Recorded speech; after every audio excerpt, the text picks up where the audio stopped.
Hello, guys. It's me again. I know I told you on the previous stream that it was going to be Miles, and don't worry, Miles will be here. I'm just going to start the match, and I'm going to stay with him as well, but we have to start it off. Apparently, not apparently, but Poland is leading 1-0, which I guess was the slightly more expected result, but of course, the first match seemed closer on paper than Swiatek Garcia. But then again, as we all know, Caroline Garcia is potentially a tricky opponent for Iga if she's playing well. Why?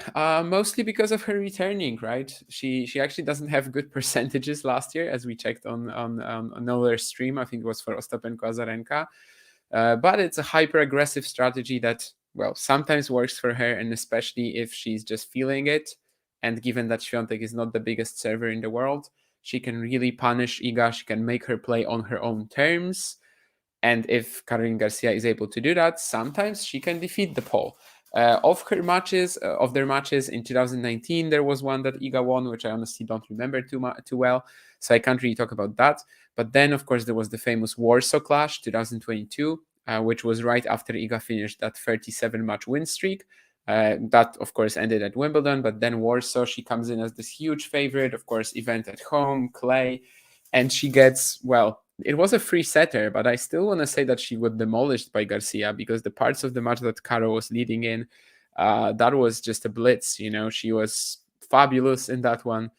Every point was finishing in like 3 or 4 shots, which is what she wants. She was at the net. She was onto Iga from the very get-go. She absolutely demolished her serve.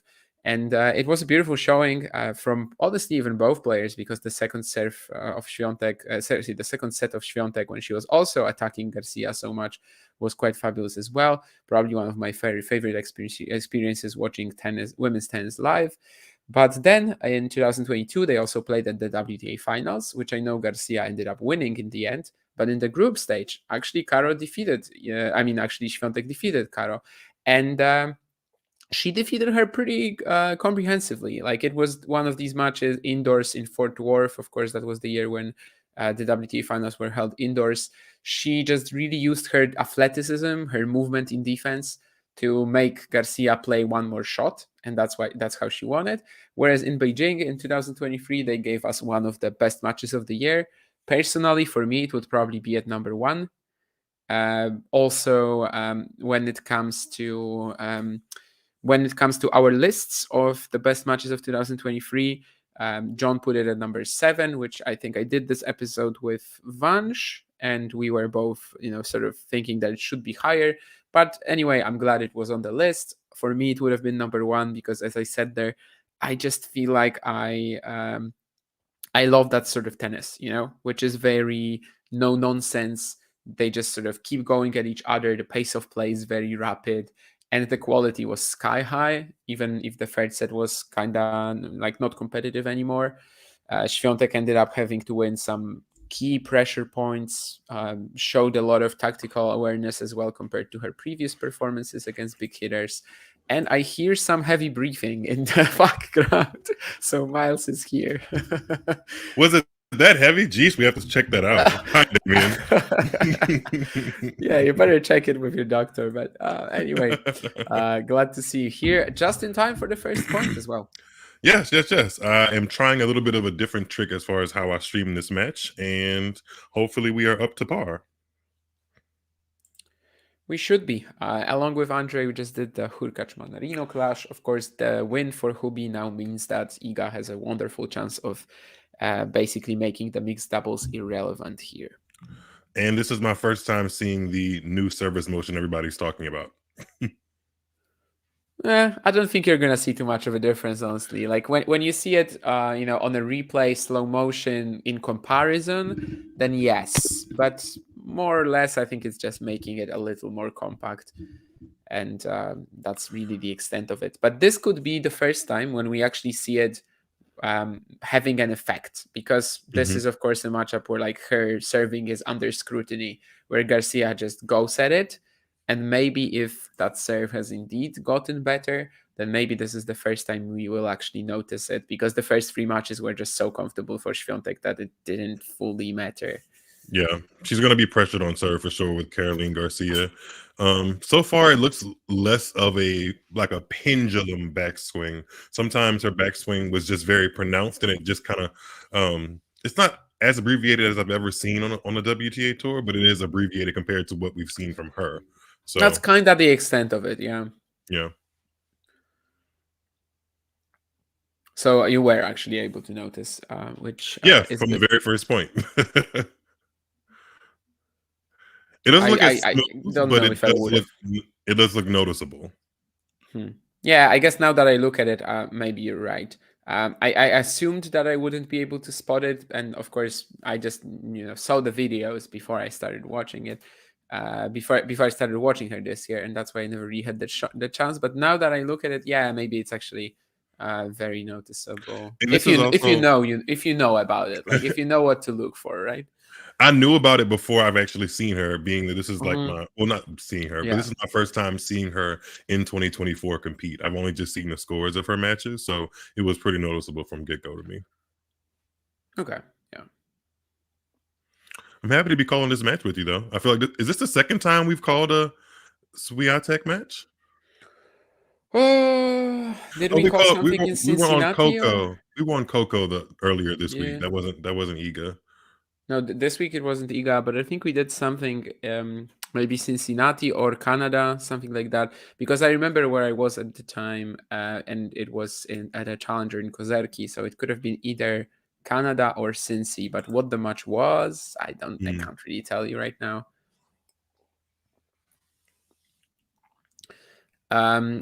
Yesterday, when it comes to Garcia's returning, I was actually scrolling through the top 50 like leaderboard on Tennis Abstract, which is basically all the stats for top 50 players I love that on website. the WT tour. Yeah, of course. Every time we mention it, a shout out to Jeff Sackman and the one man project that he somehow manages to make better than all Yeah. other tennis websites and also the ATP website for sure. But anyway, I was looking at the returning stats of the top 50 players, and of course, it's kind of shocking that Swiatek is winning 50% of her points on return. Also, Wow. less at Tsurenko for some reason, but Tsurenko is also at the bottom of the serve stats. But when it comes to return points won, do you know who's the weakest in the top 50? To And that's a sample return of, points won yes, that's a sample of the last 52 weeks. on the WTA? Mhm. Who's the worst at returning Just points? just the top 50. Just the top 50. Who's number 50, basically? Yeah, who's number 50 in the top 50? Because it doesn't actually consist of Camilla world players. Giorgi? It's just the top 50. I don't know if Camila Giorgi is in the top 50, honestly. Ugh. But that's not the answer I'm looking for now. Darn. Although in a way you are kind of close, but I'm not You going to know, tell you is the is the in which is the way. style of play Yeah, the style of play is comparable. That's not what I meant, but it is. Camila Giorgi is outside the top 50. Yeah, so that's why she wasn't included. She could have been lower than that player that I'm thinking of. But yeah, hmm. Uh it surprised me. That's why I'm asking this question. Yeah. Madison Keys? Also a fair call. I think at this stage I might just tell you because if you didn't get it, you probably aren't going to. I'm And trying to think about players that don't really have tact when it comes to returning. They kind of just see the ball and hit the huh? ball. Yeah. Yeah, like absolutely, it's that sort of player. Yeah. I've already said Georgie. I've already said Keys. Kudermetova? Yeah, but the answer is closer than you might think. Closer than I might think. Are they American? No, Okay, you're gonna have to tell me because I'm not gonna guess this. Caroline Garcia. Oh, it's right in front of me. Yeah, and the reason why I said it was really close to Georgie is because it's CG as well. But yeah, I mean Ah, it's the same sort of player. So you were looking for for the right type of player. But yeah, I wasn't expecting her to be like for it to be like this. I know she loses like a ton of games where she's just slapping all the returns and they go out, but then she's actually going to find another one where she wins, like a tight one, for example. So I guess it makes sense. But at the same time, her returning is not really considered like a big weakness, right? Because in many yeah. ways, it is an asset of hers as well. It's considered a So strength when it's actually working well. yeah, so that's why it did surprise me. It was like Hmm. 38% maybe. Or no, But that was break. No, yeah, that was yeah. So return points one that was like 38%, whereas you guys at mm, 50.5. So it well, is a big gap. Iga's returning prowess is showing in this first service game for Garcia because she has 2 break points. So She even had three, but Caro on the last one. Ooh, did she make that? That was close. she did, yeah. But I guess the look on her face also tells you that she knows she barely escaped this.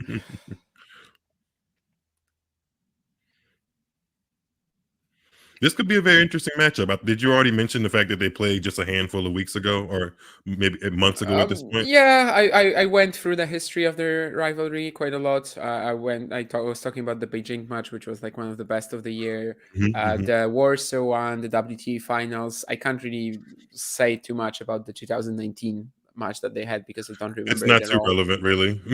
Yeah, back in the day, I guess we didn't really know too much Neither of about them were, Swiatek yet. you know. Garcia, it was like after these two big titles that she had, but I guess at the time we just didn't really give that much thought into the matchup. But of course, after Warsaw, it became like an actual thing and a bit of a problem for Iga, but Mhm. not too much. Garcia's level is just so hard to pinpoint because, Yeah, like, in this United Cup tournament alone, she's struggled against some players that on paper she shouldn't, and that's kind of been the MO of her career when she's not on like a really really strong hot streak. She can look brilliant, and then she can struggle against the 300 best player in the world. So yeah. In the most extreme case, that hot streak lasted like half a year in yeah, 2022, yeah, but before that was mostly like a couple of weeks kind of deal. Of course, last year she was very spotty and just a couple of good weeks really. But yeah, Marine Helga almost beat her 2 days ago, which kind of tells you the whole story. yep, Also against Kerber, I think she lost the first set 1-6, and seeing as Kerber yeah. was like completely crushed by Sakari, I that's haven't seen also much of Kerber's matches. I think I like me heard in the neither. middle of Me neither. I heard in the middle of trying to sleep that she got bageled against Yes. Sakari. So that's an indicator of her level right there. Either an indicator of Kerber's level or Sakari's level. I'm venturing to say it's reflection of Kerber. Yeah, in the group stage, the Germans were using Kerber Zverev in the mixed, and in the Mhm, knockouts, they actually went for Zygmunt Zverev, which mm. I guess also means that after the Sakari performance, they just felt like Zygmunt would be a better, bigger asset to their team. And actually, Zygmunt ended up playing an incredible match. So Mm. I think if they're gonna get to the mixed today, Germany against Australia, then I think it's gonna be against Zygmunt Zverev probably. Maybe there's even going to be a case for Zygmunt or Tatiana Maria to play in singles instead of Kerber. Although, I'm pretty you sure know, Tomjanovic is going to play singles for them, right? I mean, I'm talking about the Germans. Gotcha, gotcha. I Yeah, think that Zverev and not Dimitrov, Zverev and Demidar match is going to be crucial later. yeah. It depends on what we see in the singles really, because of course neither Tomljanovic nor Kerber are like in a great spot right now. But I guess they are playing Kerber since that nomination will not really be changed anymore. I think so. So they are playing Kerber anyway. But yeah, it's pretty wild that Alia Tomljanovic and Angelique Kerber are playing in a match where Kerber is unranked and Tomljanovic is 292. You've had a controversial tweet about Alia Tomljanovic, huh? Yeah, haven't I? Isn't that something? I think the most controversial part was just realizing that her ranking had dropped so low, and being shocked by that. But Oh, yeah, the most controversial part was the reaction of people. yeah, my reaction was really it was shocking to see her name next to that number because I still didn't make sense to me that her ranking had dropped that far down until I saw it. And unfortunately, I tweeted out my real and authentic reaction, which some people took uh umbrage to, but it's okay. Is the John in the chat the John that I'm thinking of? I think he is. John Reed. Yeah, I think I know him pretty well, but I might be wrong on that because he doesn't have his surname on Twitter. But I'm pretty sure it's a John I'm very familiar with. That was That a I pretty actually. lengthy. That was a pretty lengthy Mhm. hold game for Garcia, over 6 minutes just to hold the first service game. Yeah. Andy Murray, Karen Garcia tweet. Yes, it is him. Karen Garcia tweet on standby. Yeah, that every time she plays a good match, someone retweets that. But it's pretty funny that Andy Murray tweeted something like this. Of course, I totally understand why, because like she actually has a lot of natural talent and like yeah, you could argue for her having that sort of potential, even if she's never been able to do it so consistently with the playstyle. But it's pretty funny that we got something like this, a top ATP player tweeting something like this about a WTA. The I, best I'm, part I'm pretty is, sure that about Swiatek you wouldn't find tweets like this. So yeah, the best part is, what a player. You heard it here first. yeah. And Dimare is like all of these guys on tennis Twitter who tweet out ITF results from when someone is 14, and then in 5 years they're gonna just show, oh, you see, I tweeted about her first. I don't think I tweeted anything about Ego when I first laid eyes on her, but I first watched her in the Toronto tournament in 2019. She got a win over Wozniacki, I'm pretty sure, and she may Yeah, or may not have taken a set off of Osaka, but she eventually lost to Osaka. Yeah, she Osaka. she played I Osaka was in a very good I match. was Yeah. impressed. I was impressed. I didn't see the French Open coming the next year, but I was impressed enough to kind of have her name on my radar. And so far, so good. I think that's a pretty good indication of what my radar picks up. Yeah, that was very close to the first match against Garcia as well. I even had to check if it wasn't the same event, but that was Cincinnati in Ah, 2019, actually. Yeah. hmm.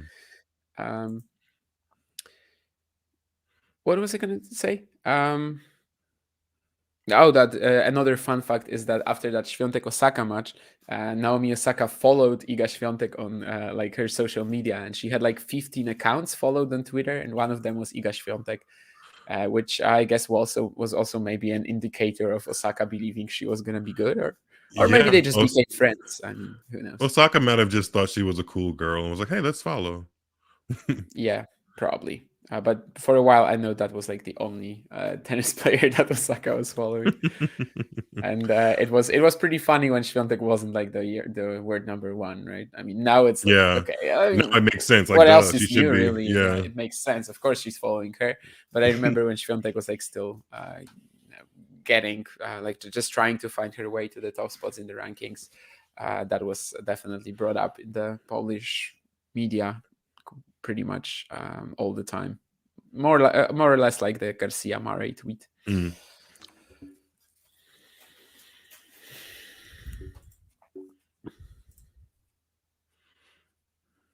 Not too much magnificent besides that long service game from Caroline Garcia. It's a Mhm. little bit of a choppy start. I haven't seen anything that like really popped out at me from the point production. It's a little choppy, stop start.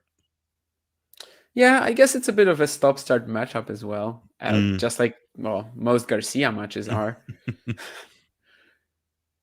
I, She I I does know she I'm doesn't give you sometimes much rhythm. frustrated. Yeah, I'm even frustrated watching her. But at the same time, if she sort of meets her match like against Swiatek in Beijing or hits returns like this, Yeah, that was then it amazing. can be then it can be pretty fabulous to watch. But actually, in the Warsaw round that she had when she beat Świątek in 2022, I remember her first round. Whoever it was against, it was either Misaki Doi or Elisabetta Cocciaretto. She beat them in Mm. the first two rounds. I can't remember which match was like absolutely horrific to watch, but in one of these, I was watching this with a friend of mine, in person, and we were just like, just stop doing this. Can you finally play a game where you're not missing 10 returns? You should be Yeah. beating this Find some woman. rhythm. Yeah. Yeah, you should be beating this woman 6-2, 6-2. How are you still throwing out these returns when the second serve is 110 kilometers an hour? But of course, she won the match. She won the title. She beat Iga Świątek along the way. So, and that was pretty much at the beginning of that ridiculous half a year that she had as well. Mhm. It's interesting that no one, maybe people are telling her that she should try a different approach, because it's not like, it always boggles my mind when I see her do that jump on every second serve or every first serve sometimes and try to follow it in, which I think is a good instinct to have, but it's not like she's not fleet of foot. I wouldn't consider her a terrible mover, especially laterally. So I don't understand why she doesn't just try to get the return in play. I'm not saying like patty cake it back, but put shape on it and get the point started. Sometimes she does herself no favors at all by not even getting the first point of the rally in play and just giving that point to the opponent. So you would think she would understand that by now, but I guess she's sticking to her guns, because I guess on one side of her brain she feels like, well, this is the kind of tennis that has gotten me back inside the top 10. I don't know. It's interesting case of Caroline Garcia. Yeah, it is a conundrum for sure. Like it's just impossible to tell whether she would be doing better. And if you actually stop doing it on some pressure points and you like let hesitation come in, it's also probably not going to be good for you. It's like a very Mm, similar case to Cressy or Bublik going after their first serves. Like if you have a tactic like that, like going on their second serves, just serving like it was the first one again. So basically, if you start doubting yourself, if you start mixing it up, then you probably are going to start doubting yourself on every point, and that mm, can't lead to good results. I think if you have like such a specific strategy with something, you kind of just have to go for it regardless.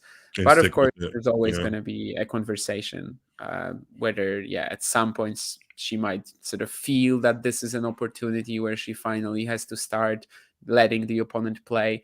But yeah, in the long run, I think it would just lead to more issues with her confidence and like the ability to make that decision.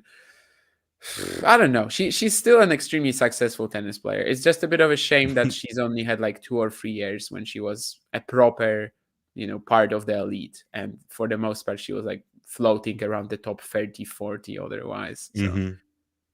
which is definitely like so much worse than her talent level, if anything like this exists. Yeah, she should be getting to only one U.S. Open semifinal in her career does seem a little below par when I think about the talent level. So, but I Yeah. don't know. The thing about tennis is she could win this match and go on to have a great Australia, and all of a sudden that switches in a matter of a couple of weeks. I'm not saying that's going to happen, but it could.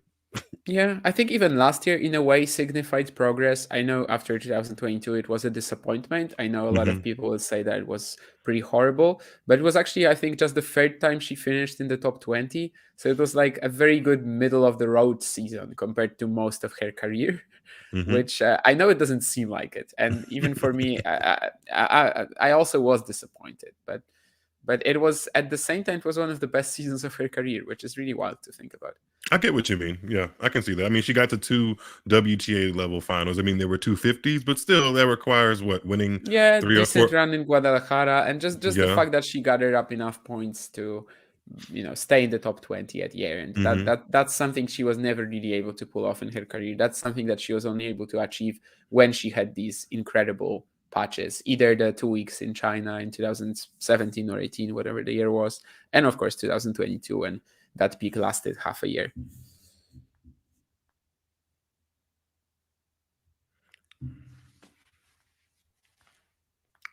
The commentators are talking about peaks and troughs when it comes to Caroline Garcia, and that's a good way to describe her. She has really, really, really good peaks, and like you were just describing, even though 2023 wasn't the peak of her powers, it wasn't necessarily the lowest part of her power, so she wasn't really in the trough, so to speak. So I don't know.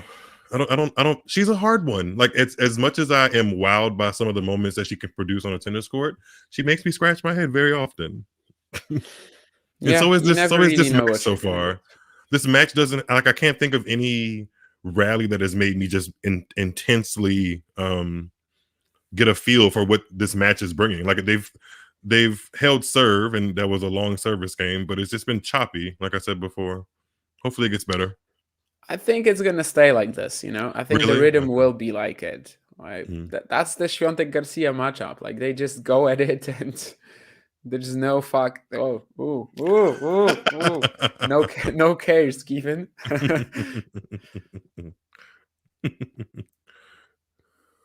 Yes, and that's just gonna be it. The points will last 8 shots at best. Most of them are gonna be 4 or 3, or maybe even a lot of missed returns, and you either like it or you don't. I think in Beijing we got like the most fabulous version of it. Mm.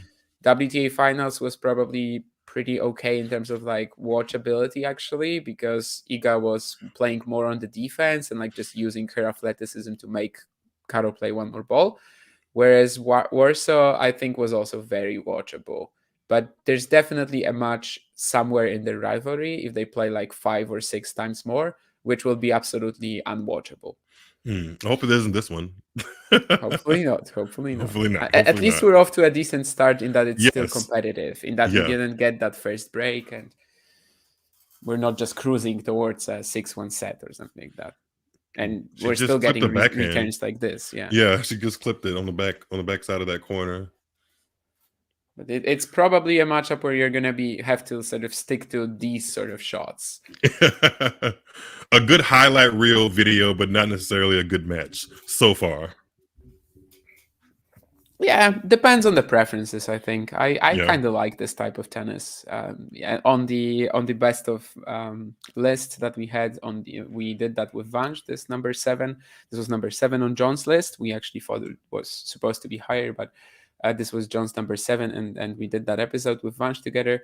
And I called it no nonsense tennis, and I keep throwing it around, but that's basically what they're playing, and that's very much my style of tennis: playing, watching. I do like that. Basically, every shot you play has to be sort of already you're thinking about it finishing the point. There's no like throwaway shots that you just sort of play and you see what the opponent is going to come up with. Every single shot already has to bring you much closer to finishing the point. And yeah, it's a matter of preference, I think, if someone enjoys this or not. Vance, what do you think? Are you enjoying the match so far? Well, it's too early to say right now. Like we've had a couple of good points and stuff, but it's been some good highlight reel stuff. But I'm hoping as the tension builds and the set goes longer, and hopefully we get deeper into it, like 4-0, 5-0, 6-0. We already started to sort of see the high quality tennis in the tie breaks when they played in Beijing, and it was like no breaks of serve for either player, and then like 2 really tense tie breaks, which could have swung the match either way. But yeah, it's like we had the Beijing match and we had the Warsaw match, and I think they played 2 other times. Yeah, but those are the 2 that like really stand out. So hopefully this will be like those. I don't think we can really answer that question about the under 19 games. Like, it's a guessing game, but every single Garcia hold is not exactly working in your favor, I would say. You would probably like Garcia to get a break sometime soon, but if she just keeps holding and they both keep holding, it will be very tough for it to finish under 19. Do you know who else is on Team Poland besides Iga and Hubie? Yeah, behind Iga you have Daniel Michalski, the Polish number 2 in singles right now. He's like 260 in the rankings. Jan Zieliński is in the top 20 in doubles, or maybe actually has fallen outside the top 20, but was in the Austrian Open final last year. And on the women's side, there's Katarzyna Peter, who's in the top 100 in doubles. Do we have any other singles player there, actually? That's what I was going to ask, because Lynette isn't there, and she's the only Polish player Lynette I can was think playing of. another event. Frank was also playing another event. What happened to Camille Majrak? Is he injured? Mike Schack is playing this time, but this week, and he is in the semifinals of a 15K in Monastir. But he wasn't injured. He was banned for doping for 13 months.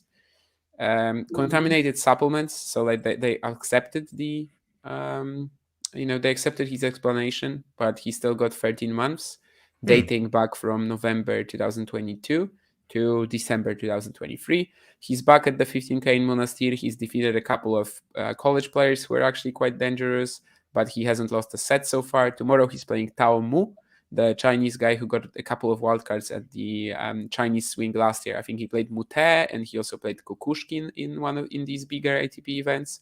It doesn't seem like it should be much trouble, and this event seems very winnable for Mike Schack in his first tournament back. But of course, it's going to be a while until he's like back into Grand Slam qualies range or whatever. I'm wondering if we have another singles player actually besides Swiatek on the WTA side, because I can only remember Peter there. I don't know. Yeah. Oh, isn't Katarzyna Kawa there maybe? Maybe. Did she play with the Prince frame? A Prince racket? That name sounds like it goes with the Prince racket in my mind. I might be wrong. She made a WTA Tour final at one point, so you might have seen her 2019 in Jurmala. But let me check actually. Of course, she's not really going to play if Iga is there, but I think it's Kava indeed, because we have to have a number 2 singles player on the WTA side. In case anything happens, yeah. Okay, yeah, it is Kava. Yeah, so these are the 6. Oh, hey, John is in the chat. John Reed. Hi, John. Oh yeah, and John also says that it's Kava on the bench. Yeah, I swear I came up with her before I saw your comment, but yeah, indeed it is Kava on the bench. Danny apparently wasn't watching today's stream of Nadal Thompson, but yeah, Nadal has returned after And won 2 almost matches. 12 months. Won 2 matches, was Yeah. looking really good against Jordan Thompson today or yesterday. He saved 3 match. He wasted 3 match points and he lost. But I think it's still a positive sign. I don't really get the tweets that people were like throwing around that this is such a shame that he's coming back and in his third match back after 3 hours of action he's already feeling something, he gets an MTO. Like, first of all, we don't really know how serious the medical timeout was. I know he said it was like similar area to the hip, but Yeah. also, is it really that weird that he got something like that in his third match back? Like, the intensity is not something he was used to. As I think we said on the preview for Nadal team, I think Vansh, it was you who said it, or maybe me, that after the hip surgery, he only had like 1 month of practicing. So I don't think it's weird. Yeah. And also at the Grand Slam stage, because people are now worried about the Australian Open, that he's gonna like struggle because he was down physically after 3 hours with Thompson, but he's gonna get days off there. And also, even Grand Slam matches rarely go 3.5 hours, right? Even best of 5 matches rarely go like this. Maybe Nadal matches are actually gonna be longer than the average, but still, like, even Grand Slam matches usually aren't that long. So I don't really get the pessimism after today, unless it turns out that the hip issue is going to be something very serious. Then, of course, it is fully justified.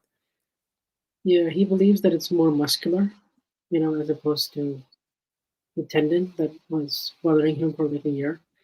So if it is just that, and it's just like fatigue based, like fatigue induced or muscular, then it's probably good news. And it seems like he'll be ready to go in Australia if that's the case. But he's probably going to give it like a couple of days to just see how he pulls up before he even does like a scan or a check. Unless he is like, I don't want to be dramatic and say like he's hobbled or crippled. I think he still plays Australia because he's in Australia and he realizes that he's already said that 2024 could be his last season. So it would kind of be, if I was an Australian fan in Australia, I would at least want him to hit the court.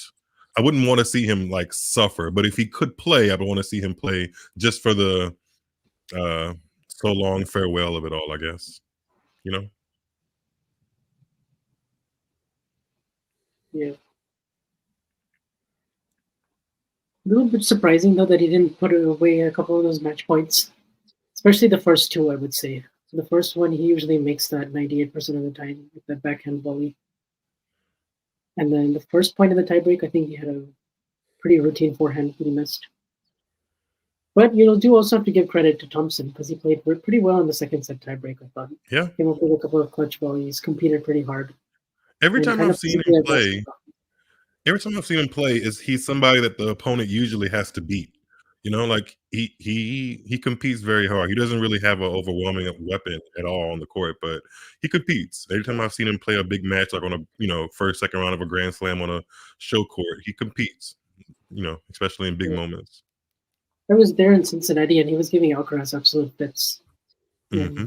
Yeah, that is true. That's true. Competing really hard, and yeah, he has a win over Andy Murray, but it was like 2017 Queens, kind of like the start of Murray's hip issues. Is that a break for Garcia? Yeah, it is now. It is, yeah. I just wanted to say that I will be very surprised if Nadal is not playing in Australia. It just doesn't seem like the issue is that sort of severe, and he should be fine in a week's time easily. Yeah, and that was actually a very fortunate net court for Garcia to get her there. I think Swiatek also led fairly love in this game. I honestly dropped out for a moment, but I think she did. And now it's also a second serve, so of course Garcia is like already at the service box. I'm gonna have to switch to Tennis TV because Tennis Channel decided to show Coco Gauff versus Emma Navarro. Fair enough, I guess. American audience. Well, Garcia that should be a pretty good match too. Huge return at Świątek's feet. She cannot quite handle it.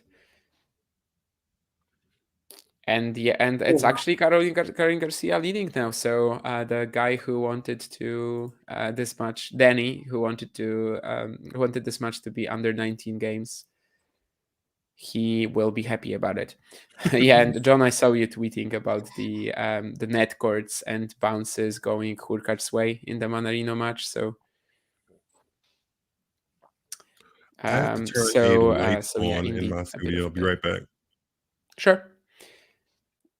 But at least the net courts in Hurkacz Manarino did give us that fabulous shot around the net. So Oh yeah, they're around the net court. at least we got that out of this, yeah. Although it was one of the easiest around the net shots you can get, right? I mean, the ball just set up for him there, but still, of course, it's a highlight in terms of the flashiness, at least. Yep. Goff Navarro, you say they switched to? Yeah, it's acceptable, I think. The other day I saw someone, maybe it was Nick, who was complaining about Sky Sports showing Coco Goff against Gracheva over Ostapenko Azarenka, and I didn't fully get what he was going Nick? for. Oh, I don't know if it was Nick. I'm saying it maybe it was Nick, because he does tweet about this quite a lot, like the coverage in Great Britain, right, of tennis. But it maybe it wasn't Nick. Like I'm kind of guessing here, but I'm just trying to say that I didn't fully get what he meant, because Ostapenko Azarenka, while undeniably a great match, like I don't think it really has to be more important than Goff right now, just because Goff is a Grand Slam champion. Would I actually want to watch Ostapenko Azarenka? Yes, of course. In fact, I did. I commentated on it on the channel, but still, like I didn't really understand why that would be a problem, because, well, Goff is the bigger star right now. Yeah, pretty fair. She's like 3 in the Here world. in this case, of course, as you said, it's just the American aspect, so it's very different. But yeah, not really. Is Emma Navarro keeping it close at all, or it's actually just the third game? Okay, never mind then. Yeah.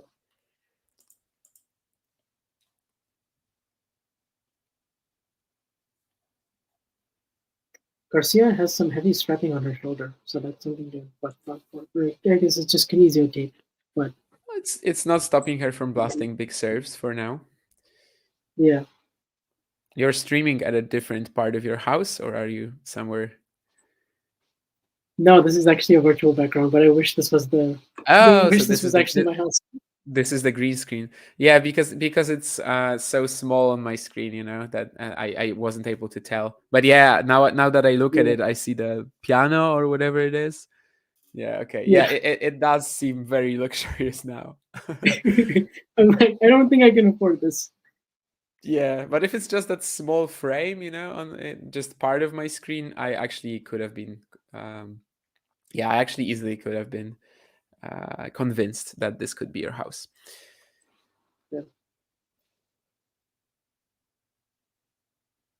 Yeah, John says it wasn't Nick, so sorry, Nick. Apparently, it was someone else I disagreed with.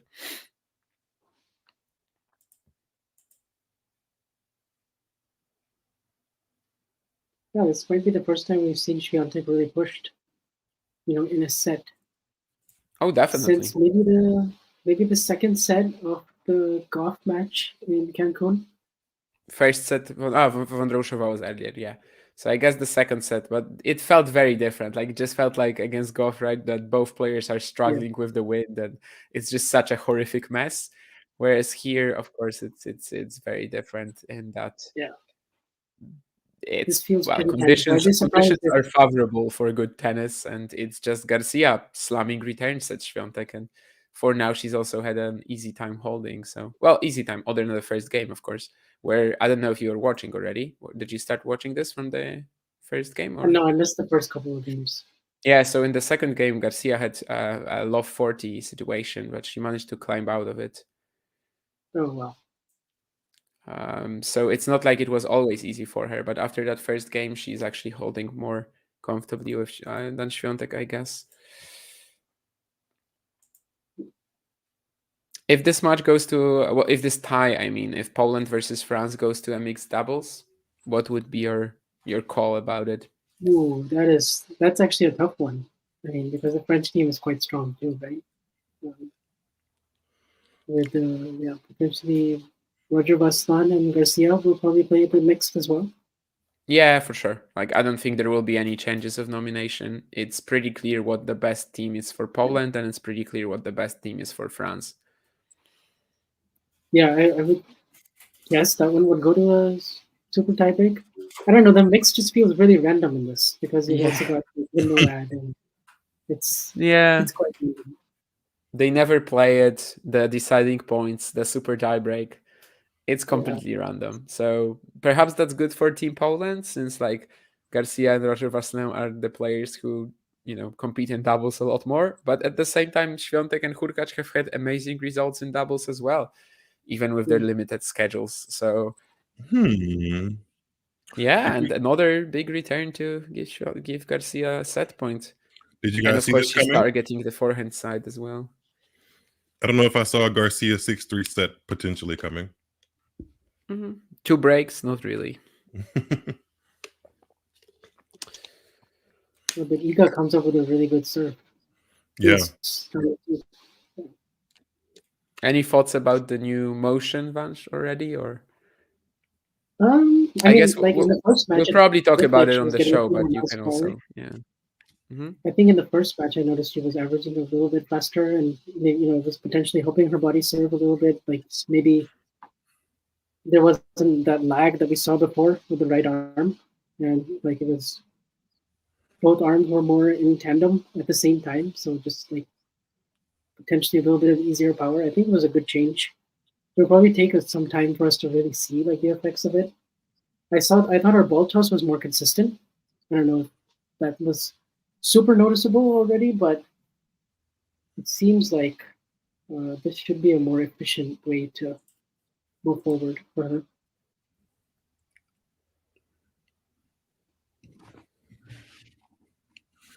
Looks like Swiatek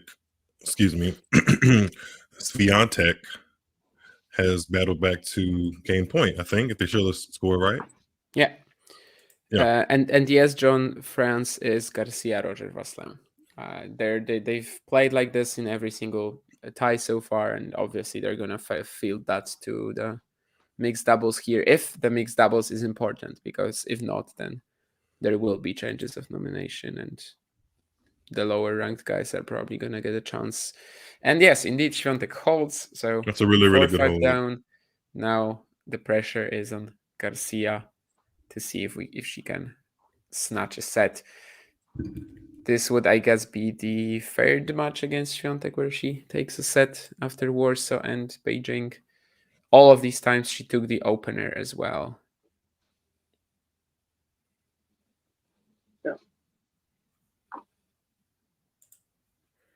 Whereas the Swiatek wins were always, well, the two other wins for Swiatek were in straights.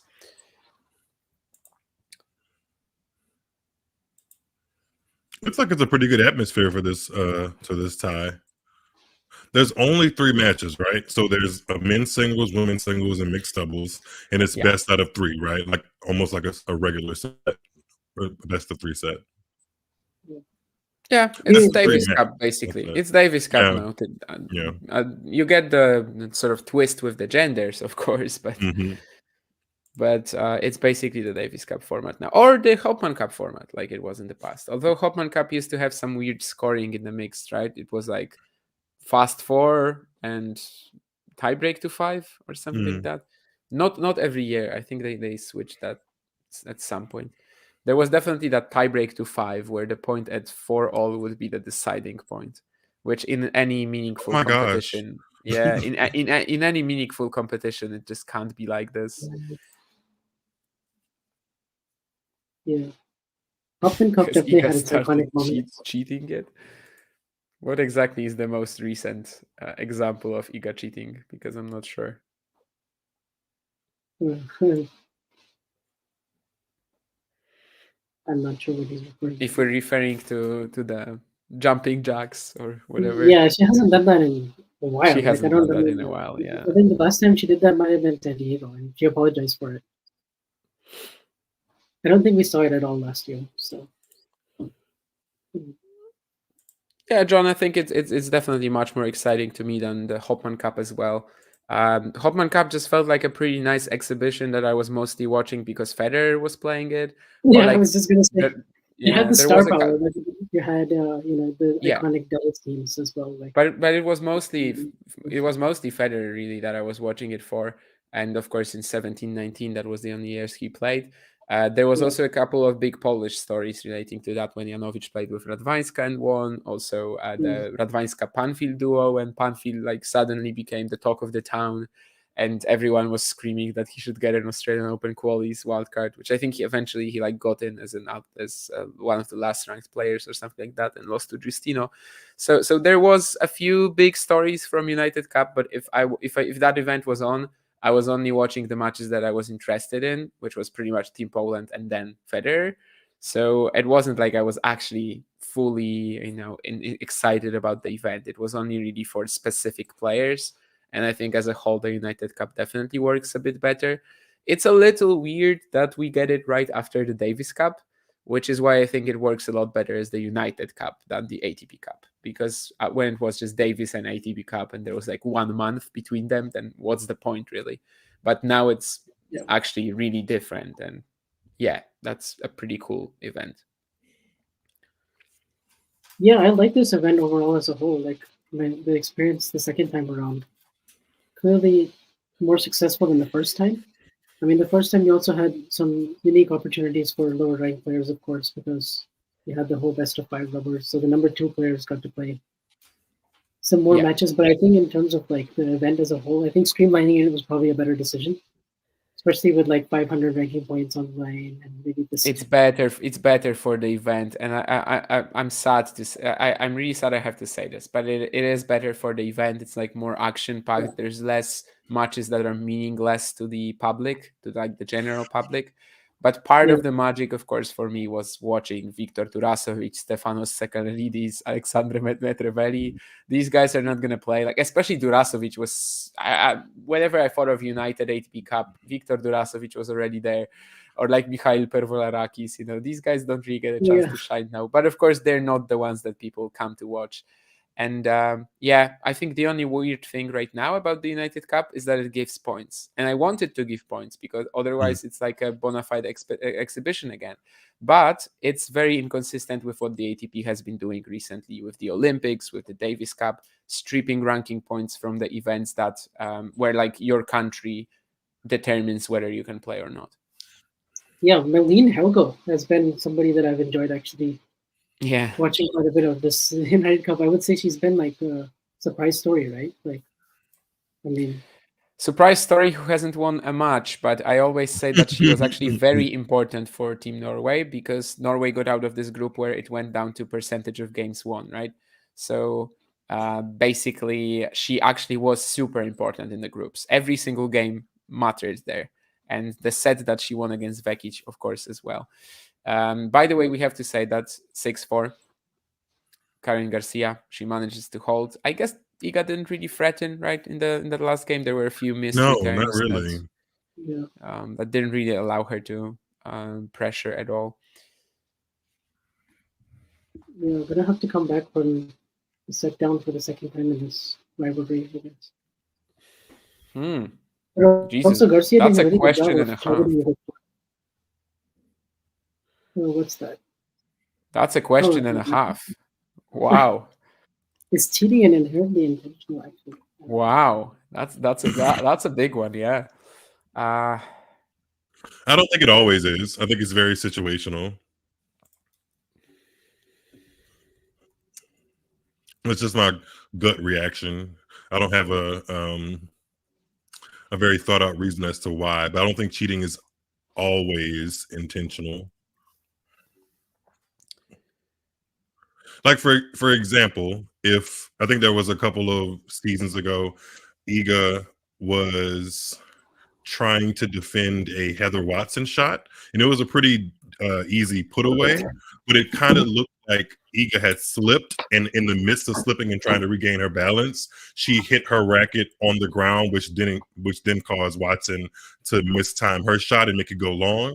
But knowing what we know now, it is possible that that was intentional. But at the time, it felt like a very unintentional thing that caused Heather to miss her shot.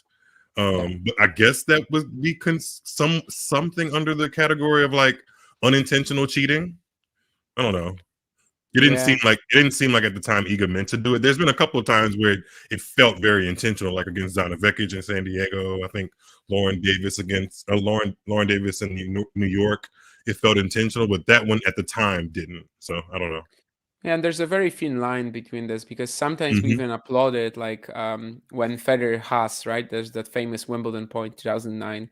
Haas starts doing jumping jacks basically at the net. Federer misses the lob, but because he's so in control of the match, he's like up 2 sets and a break or something like that. He's up 40 love, I think, in this game as well. He just laughs it off. He's friends with Tommy as well. So, in that case, no one says a thing. But when it comes to Swiatek, suddenly everyone is like, yeah, this is cheating. So it depends on the reaction of the opponent, I guess, as well. Whereas, for example, with Haas, it was fully deliberate, right? And I guess you can call it cheating, even though no one actually cares that it was, and even the opponent didn't care, right? And yeah, I guess with this whole thing, there's this Latin saying, right? That of course I don't know it in Latin, but that ignorance of the law doesn't excuse you or whatever. And just because you don't know about the law and you break it doesn't mean you're excused from the consequences of it. Yeah. So maybe this also sort of applies to intentional cheating, although I don't, or unintentional. But I also don't know how to really take it to the Iga situation, where, like, yeah, if we think that it's deliberate, it's not like she doesn't know any rule or something like that. I guess basically what always sort of I thought was the best solution to the problem was for the umpires to actually start calling the hindrances, and then the problem ends. She does it, she gets called, she loses the point. If she's gonna do that a lot, then she's gonna lose a lot of points, right? But yeah, I think the main issue there was actually the umpires not abiding to the rules, I suppose.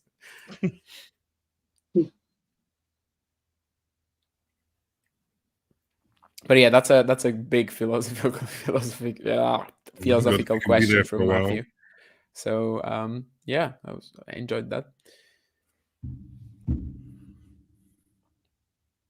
The Malin Helgo stories, as John says in the chat as well, I think they are mostly for like us, right? For diehard tennis fans. I don't think casuals would have been, right at the screen. Maybe at Helgo Garcia because it's a quarterfinal and like Garcia is enough of a player. But yeah, when Helgo was playing in the groups, I don't think anyone was watching that really when it comes to just general public. Garcia is starting to really time these returns and pressure Iga. There's a little bit of a window here at 15:30 to get another break in this match. She's definitely timing the serve a lot better than she was 30 minutes ago. I feel like this tweet comes up every single time Iga and Garcia play each other. Yeah, Stephanie, it was pretty clear from the get-go, I think, that you weren't an Iga fan.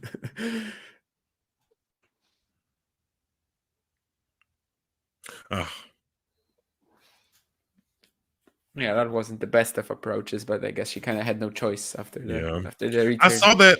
I saw our producer pop that poll in there about pop the poll in about the Polish person. Hubie Hurkacz. Poll was also here. Yeah, too many polls in one screen. Polls. Wow, that's a lot of yeses. I actually drafted a tweet not that long ago, and I said Hubie Hurkacz can probably sneak in one slam somewhere. I haven't posted it yet, but something in me felt it that day. I don't know. It would be a sneak. It would be like very Marin Cilic. No one saw it coming, but it also makes sense in the confines of his career. What's the slam he's gonna win then? I'm pretty sure Australia. It'll probably be Australia. Australia. Okay, yeah. I was expecting Wimbledon, but maybe that's a close second. I don't think it'll be the U.S. Open because for some reason I just don't think it'll be that one. I think it'll be Australia, or maybe Wimbledon. He has a horrific record at the U.S. Open. I guess the reasoning behind it is actually unexplainable even to him, probably, but he does. Actually, this season in the second half, that was probably the outlier result for him, right? The U.S. Open. I guess I kind of give him a free pass for it this year because he did look very sick in that match against Draper. Oh And I yeah, do think absolutely. like Like that one is it fine. was That's fine the and, like, most excusable loss he had at the US Open. He was clearly sick. yeah, He couldn't compete with Jack. And also it's Jack Draper, who basically, if he was healthy, would be like a yeah, top 30 player at least. And also there was this one, however, the first one, the first round there, right? He almost lost to Hisler. He saved the match point maybe, I think. Mm, mm. Or like Hisler served for the match. So it's not exactly like his US Open performance was, stellar other than that match against Draper. Swiatek is out of that tricky little game there to open up the second set. So that should make her feel good. Yeah, and that deuce point was especially great. I mean, I guess an example of what happens when Iga is more in control of the point and when she's able to outmaneuver Caro a little bit. This is such an interesting moment, but I don't think I've ever been on or privy to Iga Swiatek taking off her hat and changing her ponytail moment that I'm seeing right now. That's probably because I would have been this moment would have gone to commercial if I was watching on Tennis Channel, but that's just something I've never seen her do. I'm sure she does it, but I've never seen her do it. Yeah, Small I mean, things you pick up. I'm consciously watching it for the first time. That's what I can tell you. Whether I've seen it before, maybe I just didn't pay attention. But now, thanks to you, I've noticed that. I I will love that always pick tennis up is on one of those something sports strange. where I love that because tennis is one of those sports where there's just two players on court. You just kind of notice everything Yep, that's like Yeah. around you. that's what I love about it. And sometimes you just like fixate on one thing for like a few games at a stretch. And it's like, oh, I didn't realize that that's how it is. Like for me, for a Yeah. while in 2022, I started to realize like, oh, Iga actually like once the match is over, like she runs and gets her watch, and then she just wears it, and then like But that's a lot of players do that, and, right? Because of the Mhm. sponsorship yeah, agreements. because of the Yeah. sponsor, exactly. But yeah, I agree. Like, especially when you are at the stadium, actually, right? Like, you just see the players all the time. Here we have like, we're jumping between cameras, but there you Yeah. actually like look at Yeah. one of the players at least for the whole duration of the match. Or in the modern era, you're probably looking at your phone for 50% of the time as well.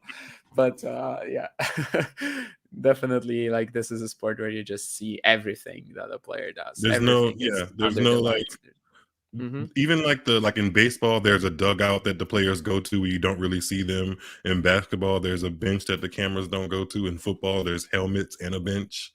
So yeah, tennis, you're just out there and vulnerable, and you can see everything, which I love. I love that.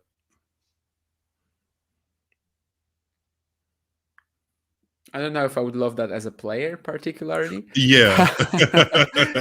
But as a spectator, yeah, maybe it just helps you build that personal connection as well. And Mhm. I feel like a lot of the time we know a lot about a person, like a tennis player's character, even if we've never heard them speak or Yep. never saw a longer interview with them, but just because of how they act and yeah, how much we get of that. I never really thought of that, but that makes a ton of sense. This is what I'm here for, Damien.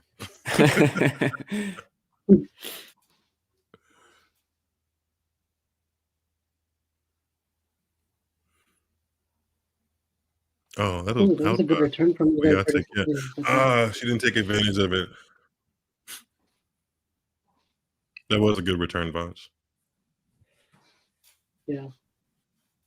I do love speaking like more about like the vulnerability. I do love that the United Cup has cameras on this coaching box with the team. You get a little bit of that in Billie Jean King Cup and Davis Cup, but something about them literally being on the same court, not just on the side of the court, and in that little corner makes it even more intimate and also dynamic. So I like that. Well, Stephanie, I don't know if this is like the Federer Nadal thing here works really, because part of why Federer was in so much trouble was actually the amount of spin on the Nadal forehand going at his one-hander, right? So the net clearance coming out of that as well. That actually was part of why Federer was really struggling with all these shoulder height balls coming at his one-hander. So of course, it was mostly a thing on clay, but in the early days of the rivalry, Nadal would even dominate the hardcourt matches. Yeah.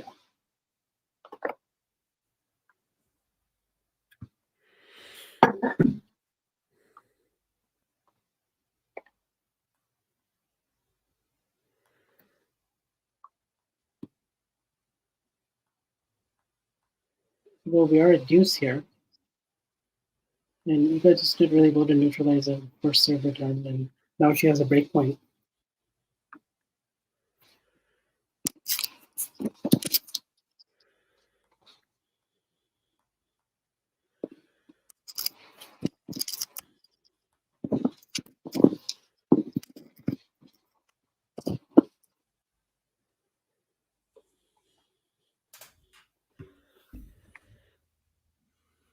Breakpoint Swiatek. I'm Swiatek. It's called Better. I And have I no think idea. I have no I idea think why my Matthew was brain just also in the won't. chat. Was he? Not the Matthew that's chatting right now, but like 20 or 30 minutes ago, that Matthew who tried to teach you that pronunciation also showed up. So you have to be wary of how you say Iga Świątek. But I have no idea why my brain won't let me say her first name more often than her last name, even though the first name is so much easier to pronounce. I have no idea. I guess I'm wired weirdly. Yeah, it's like And that that's N the sound is a break. little bit. Yeah, that's the break. And that's the break.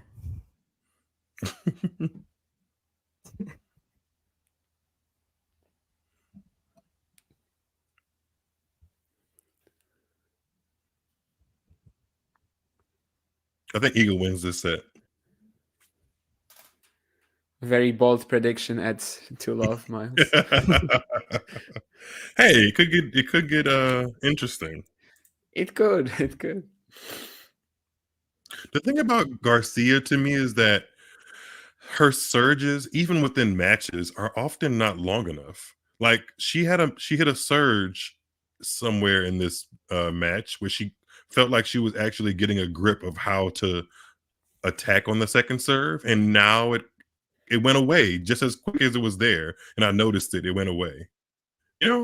She has to find a way to level that out, but it's so hard when you're standing 4 feet inside the baseline. Like the likelihood that you're always going to make a sweet connection with the ball and start the point off that way is just not high enough.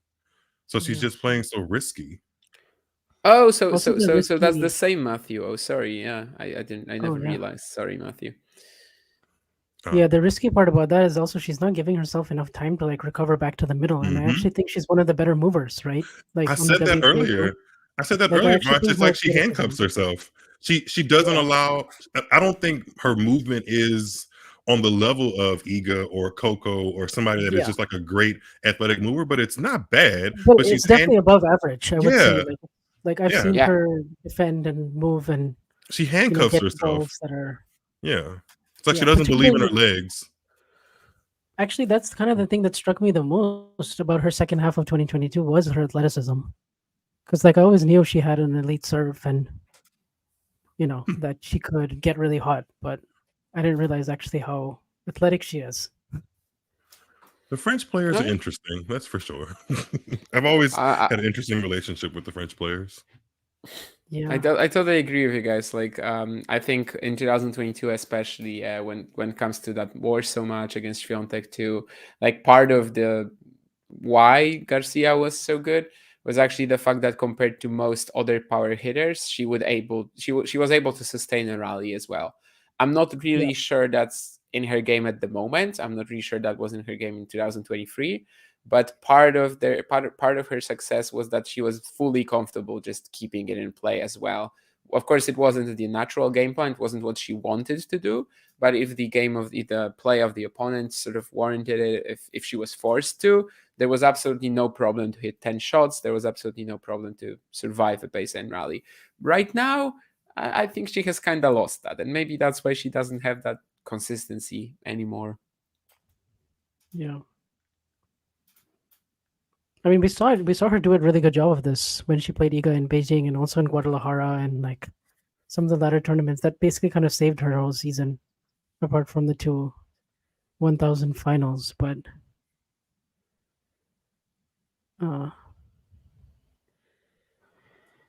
Yeah, I do think though she's gonna make a deep run in a major at some point though. I have to think so, just because Garcia? like yeah, because I feel like one major Mm. semifinal for her so far is Oh my God, Vosh, I kind of said the same scratching the thing surface. earlier. I was like, if I look back, if her career ends tomorrow, which I don't want it to, Yeah, I don't want it I to. would say that would be underachieving. Yeah, Like one getting to one semifinal of the major. U.S. Open in a career that people have been hyping up since 2011 is not good. Yeah, Certain number people, ones. certain people.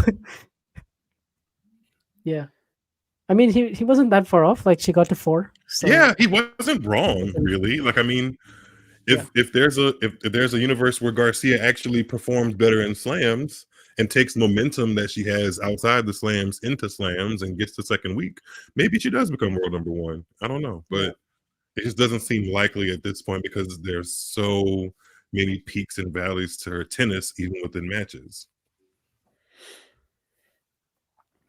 Perfect Thank example you. of this match here. Yeah, like you win the first set and then in a blink of an, how long has the first 3 games been? 15 minutes, maybe, if that. And you're down 3-love in 15 minutes after just winning the first set. So it's like there's little stabilization when things go wrong. They kind of just go really wrong really quickly. Yeah, and some of that was probably the set break as well. So I feel Hmm. like these games And were even Iga upping her shorter than level. that. Just credit to Iga too. Iga has stabilized a little bit, so it hasn't just been all Garcia just giving her points. But Yeah. yeah, So far, we haven't seen Iga really panic in this match. Looks like she's trying to find solutions to get back in rallies, and she's that's something looked she's been good stressed but about. not panicked. Yeah, that's a good point, Vaughn. Yeah. She hasn't pressed the panic button yet, but she has looked bothered because I mean Garcia's game is Yeah, bothersome. I mean, it's scary playing Garcia when she's Yeah. surging like she was. Yeah, I'm just glancing at the slam records of Garcia, and she's like literally between 55 and 58% at every slam, Mm-mm. which It's kind of not tells great. you the whole story. Even though she has these 2 big runs, she also has Yeah, a ton of early exits. Only she actually wasn't two playing. quarterfinals, yeah, at the She actually slams. wasn't playing that bad at the Australian Open last year. I mean, she had that match against Yeah, Fernandez yeah. in the second round, and I thought she was headed for Who a did bit she of a lose deeper to? run. Remind me, She Lynette. Siegmund? lost, You lost lost to to Maggie Lynette, Lynette. which Yeah. Lynette honestly like. Oh, What, Lynette, yeah, that was the what run a when run from Lynette her. plays the same player 5 times in a row. Yeah, I remember that. Yeah, Yeah, of course. And Siegmund she beat, right, from a set down in the third round. That's why I yes, was thinking yes. of That Siegmund. Yeah, Sigmund match was pretty good too. Like that had a yeah, lot yeah, of absolutely. That was like a late in the day highlight. I remember. Yeah. you know. Iga's threatening for another break here. Love 30 for Garcia. Or love 30 for Iga, I should say, on Garcia serve.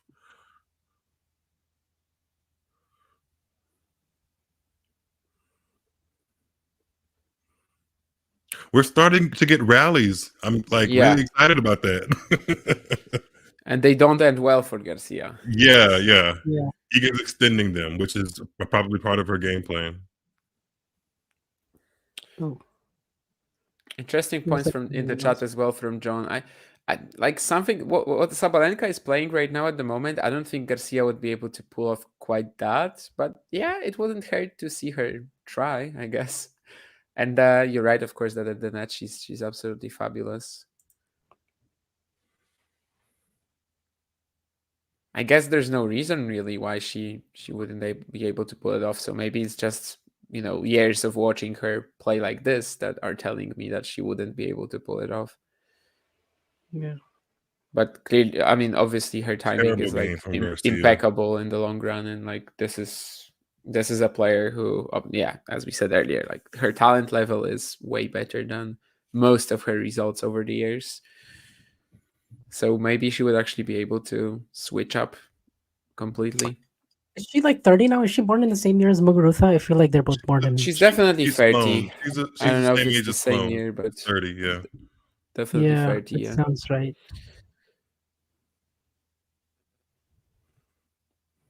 Yeah, of course, Muguruza has the slam results, so that's where it falls Muguruza apart. is a future Hall of Fame player or Hall of Fame member. Given who gets there right now, probably. I feel like they've Yeah. gotten like a little less. Usually, if you get that second slam, usually you're in, right? Like, I mean, Some even get in with one slam, but Mhm. Yeah.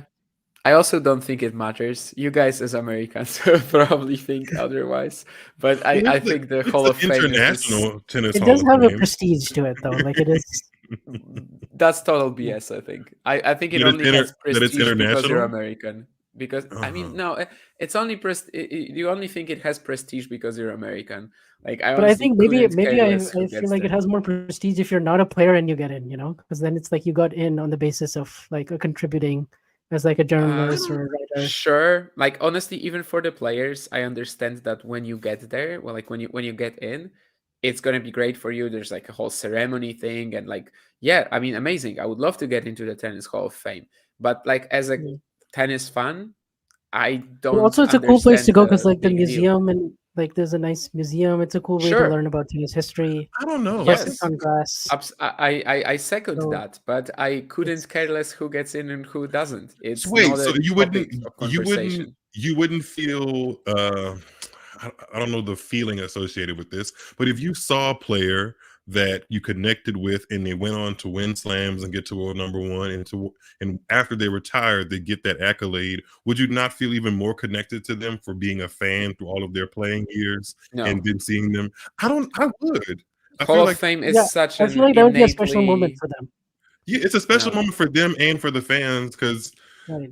you've been Maybe through it's the just me, journey with them. maybe it's just Yeah. me, because for example, I also don't understand how Świątek fans obsess over the fact whether she's gonna win Sportswoman of the Year in Poland Oh, or I don't care Oh about Sportsperson that of the stuff. Year. So That those stuff other doesn't really awards are bother like, me. Yeah. yeah, those are very arbitrary because The Hall of Fame is like one of the first things No, I they think you only mention. say that because you're American. Honestly, I actually think so. But why is it I called the think it's International Hall of such Fame an then? American but the thing is, concept as well. if it was not in America, I'd probably be saying the same thing. But Yeah, if it it was has nothing. It Because has you're it has used nothing to to nothing all to do do the with with. other America. Hall of Fames. Because you're used If to all the other this Hall of thing was in like Fames. Germany, I'd probably still think the same thing. Because it was Do other countries not have No, some similar no. concept of Hall of Fame? Hall of Fame? No, this is very American. This is like NA, Oh, NBA, NFL, whatever. This is like only you guys, and that's why I think it wouldn't really matter for you that the Hall of Fame is someplace else, interesting. because it's still a concept that you're very familiar with. Like for us here, this is like a concept from the other side of the world that no one really cares about. Hmm. This was very funny though because we suddenly started like screaming and everyone wanted to say something. I think that might just be my mic, or I'm just No, this is the most lively discussion I think I've ever had on tennis on talking tennis. So, but in is the the meantime, Tennis of Channel Hall course, of Fame meaningful or not? yeah. in the meantime, we've had another break indeed and another hold. So, well, this set we can just sort of skip and let's watch the third one. Yeah. See, Also, it's been a while since we've seen like a really big all time great like participate in get the Hall of Fame. inducted. Like, Yeah, yeah, yeah, yeah, like yeah. get inducted. Like imagine when Serena and Federer do it. Like it might be the same Mhm. class. That will really be that'll really transcend in a different way. I think. Oh my goodness. Oh wow. Yeah, Swiatek is just running away with this set. My stream Is went this not what away. happened in the second set of Warsaw as well? Was it 6-1 for Iga? Yeah, Yeah. 1-6, 6-1, 3-6 from Świątek's perspective, if I remember Okay, yeah. correctly.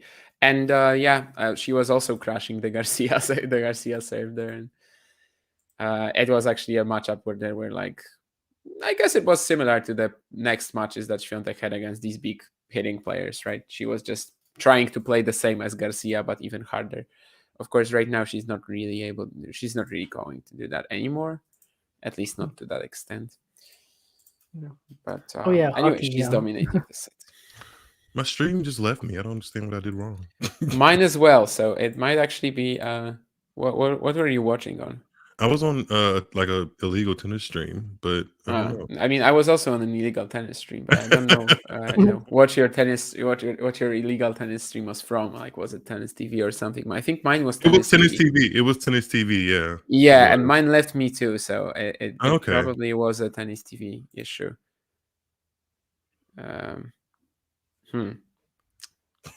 Stumped. At least it's during the second set, If it was during the third set, if it is the final set See if Tennis tiebreak, Channel is showing it. I would be disappointed. But They're probably Well- showing Coco and Navarro still. Do you know? This will not be a bagel.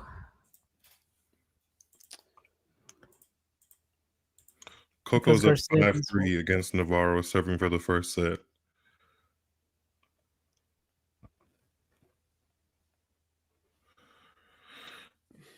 I think this happened the last time I tried to watch a stream illegally. It was I think I was calling Ons Jabeur versus Von Drusheva at Indian Wells, and it was all working fine until it wasn't. I didn't click anything either. It just kind of went away. Wait, so I have a question for Damien. Do you just use like these streams like very often? Do you not have like a subscription? I don't have a Tennis service? TV subscription. No. I've even stated it on Twitter explicitly before. I'm not afraid of doing that. Unless Tennis TV actually does their job right, which is show all qualifying, all doubles, all outside courts, I'm not going to pay. And WTA. And WTA is a much bigger mess, but thankfully I only watch 10 WTA matches a month usually, so I don't really care about it. Like, I wouldn't get a paid subscription to WTA TV anyway because it doesn't really make sense for me. Tennis TV I could actually pay for. Like ATP Challenger TV I would pay for probably. Well, definitely I would pay for. Oh, well, maybe I would find some way around it. I would ask whether I would ask the media manager whether I can get free access. I don't know if that will be the case. Of course, hopefully challengers will never be, you'll never have to pay for that because that's supposed to be the whole appeal. But yeah, unless Tennis TV starts actually being a platform that I can resonate with, and I wouldn't, if I paid for it, I would still have to watch a ton of matches on these illegal streams. So why bother, really? And the fact that in this modern day and age, 2024, we still have issues like this, I think it's absolutely awful. So did your stream come back, Damien? I just chose a different one. Oh, none of the ones. But this will be a little faster than yours, though. So I will have to. Well, in a few minutes, I'll simply check whether that previous one is working. What website? Well, private message me if you can. What website? This is not a website. I'm using this app for PC, and I don't know what they're taking the streams from. Honestly, there's nothing like no TV channel or logo on it. The app is called Sports Zone, and yeah, that's what I'm watching now. Usually the streams are really fast, but yeah, I think it's like just the official feed. How do you call it? Like there's this feed? expression. Oh, the world feed. Yeah. That's what I was looking for. Anyway, now I have 2 set points for Swiatek, so I don't know if that's faster than what you have or not, but yeah, I have 2 set points right now. So now she nets a backhand, and it's gonna be the next one, of course. You're actually a little bit ahead of me. Yeah. As these streams tend to be really fast. She took that one really nicely on the crouch. That's that huge return from Garcia. Maybe that's an idea as well on how to handle these big down the middle returns that Garcia is, of course, likely to play. But still one more set point. Both Aga and Iga, they get down really low for a lot of these crouching shots. I mean, I guess so does Kerber. It's fairly Kerber, yeah, she's also one of the players known for it. Radwanska probably sort of implemented that, then Kerber followed up, and now, of course, anytime Swiatek does it, there's going to be a mention of Agnieszka Radwanska, but it makes sense, they are from the same country, and definitely Radwanska was like a pioneer of sorts. Probably needed it more as well with her physicality, although Iga is making great use of that as well. Her sister is still playing on the Urszula, yeah. She's still like still trying to make like a proper comeback to the top, but I don't think it will ever really happen. I think it's also a case of the game evolving a little bit. She had a very weird play style, I guess, just like Agnieszka. They were both ridiculous in the juniors, but then the pros, well, Urszula still got to like top 30, but I don't think that sort of tennis is really what's valued at the moment. Although you still find some players like, I don't know, Tatiana Maria, right, in the top 100. With a slice and dice game. Yeah, she can win Bogota every year. She can make the Wimbledon semis at the age of like 35. So Sometimes I just wake up in the morning random and I'm just like, what happened to this player? Where is he at right now? Like, what happened to Yerzianovic? What happened to Ernest Gulbis? And I'm just like, okay, I look them up and I'm like, okay, yeah, it's they're just. By the way, Vansh, a question for you, because I asked this to Miles at the beginning of the stream. Yesterday, I was, I think, on Ostapenko Azarenka, and I was just talking about the return quality, because, of course, both are amazing at that, even though aggressive as well. And I looked up the top 50 leaderboards on Tennis Abstract. And when it comes to return points won over the past 52 weeks, who do you think out of the top 50 has the lowest stat? Of return points won? Like, yes. Oh, okay, that's a good question. Yeah. It surprised me, like and it's low? Oh, actually, it is Caroline Garcia. Yeah. Okay, yeah, no, that doesn't surprise me then. I didn't think she was gonna be top 50, like number 50, literally. But indeed, even though her return is often an asset, it's also a double-edged sword, right? Yeah, and she tops the leaderboard, I guess, in the ace percentage, or maybe she's second behind Rybakina, something like that. Definitely top 3. I think serve points when I checked it some time ago, it was Rybakina, I think, but it could be. Yeah, Garcia, I think she's right behind Rybakina in like the ace rate, and then also in serve points won, I think she's number 2. Like, it's her and Sabalenka, they might be tied, and she goes third as well.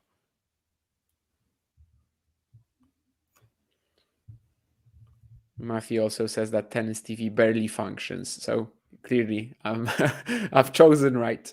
My campaign is still going strong. From time to time, I bring this up on Tennis Twitter. TV. Tennis TV is. I like the design of it. I like how convenient it is. I like. Forgive me, guys. This is not my most effective and efficient stream because I'm still trying to find a video quality of the match. That's fine.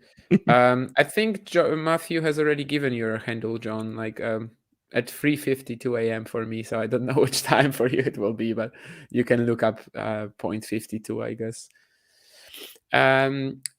Yeah, and we were talking about Garcia, top 50. It makes a ton of sense now that I think of it, but I still wouldn't have thought she was going to be top 50. And of course, I'm pretty sure you know, like number 50. And of course, I'm pretty sure you know about the Lesia Tsurenko random return stats, right? Yeah, she's on top in a lot of these leaderboards, but that's just fewer matches, right? Sort of, but at the same time, she's top on the return leaderboards. She's bottom at the serve, so it kind of makes sense. But basically, she and Swiatek are over 50% in return points won, which is pretty crazy. That's like 2 seasons in a row. Actually, Iga is like above 50 on return points. And I think the reason why I was looking this up was because someone asked me who is the best returner on the WTA tour. And I was trying to respond to that question in a way that wouldn't be Iga Swiatek, because that's the boring and obvious answer. Your answers for this would probably differ based on first and second serve return, right? Like if you're talking second serve return, like Ostapenko is like right up there in terms of. But is she up there in terms of percentages? She could be the Garcia case, right? Yeah, actually, Ostapenko is also one of the most easiest players to ace. Because I mentioned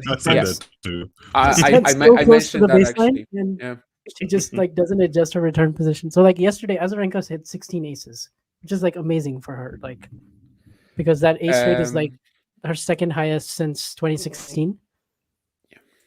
But someone asked me yesterday exactly that, like whether Ostapenko is the best returner on the WTA tour. Oh, I think it was Nurlan actually, the star of the chat always, who was bringing up some very controversial opinions, and I think this might have been one of them.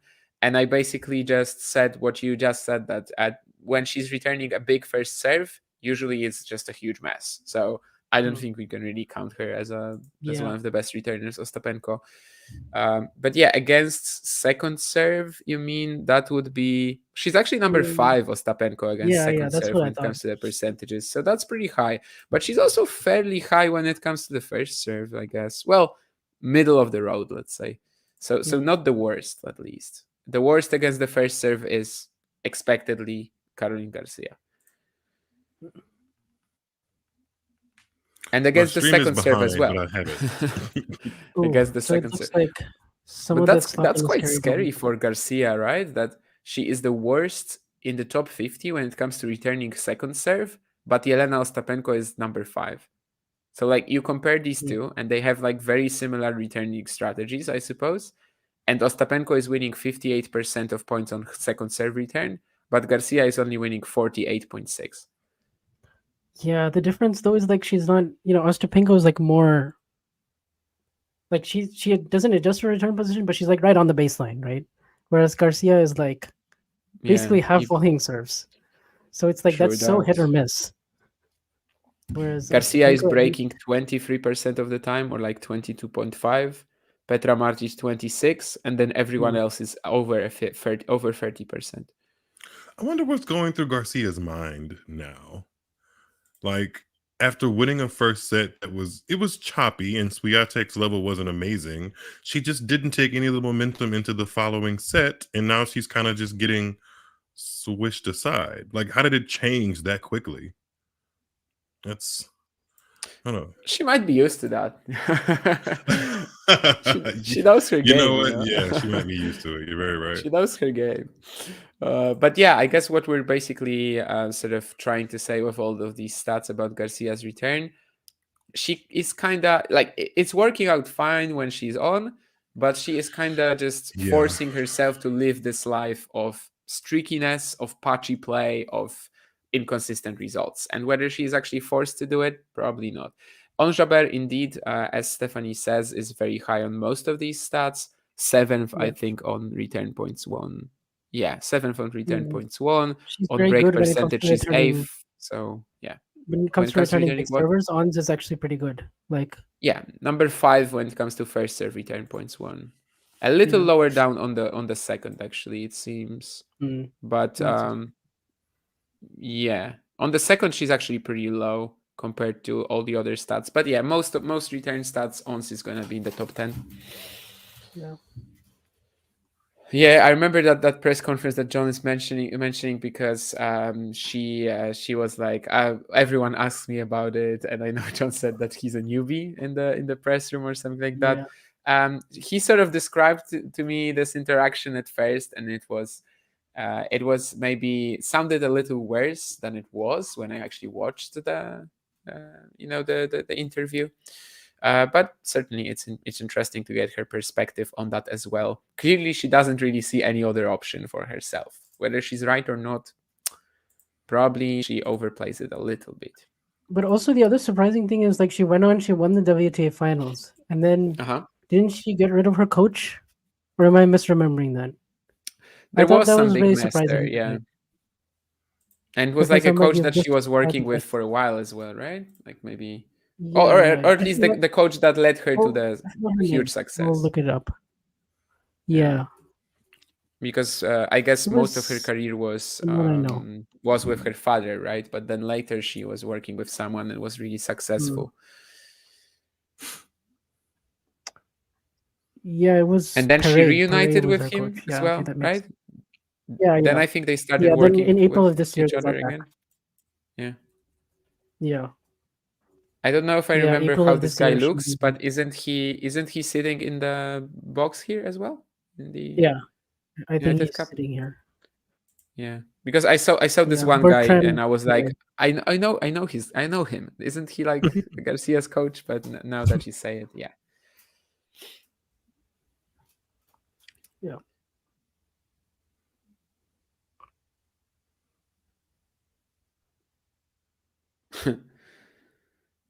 Just reading that comment from John, who apparently watched the Garcia interview, and That's funny. Yeah, I seem to remember that he had some strong feelings about this interview as well. I'm pretty sure we've talked about. I mean, not about this interview, but about the Garcia returning.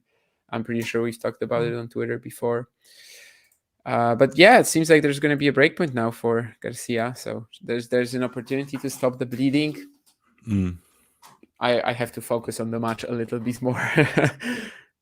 But I guess it wasn't. There was a moment where there was a moment where we didn't have to, because it felt like Swiatek, Iga was in Iga The was pole, in Iga. the pole. Oh my god, I would never call her that. That's like commentating laziness. The pole.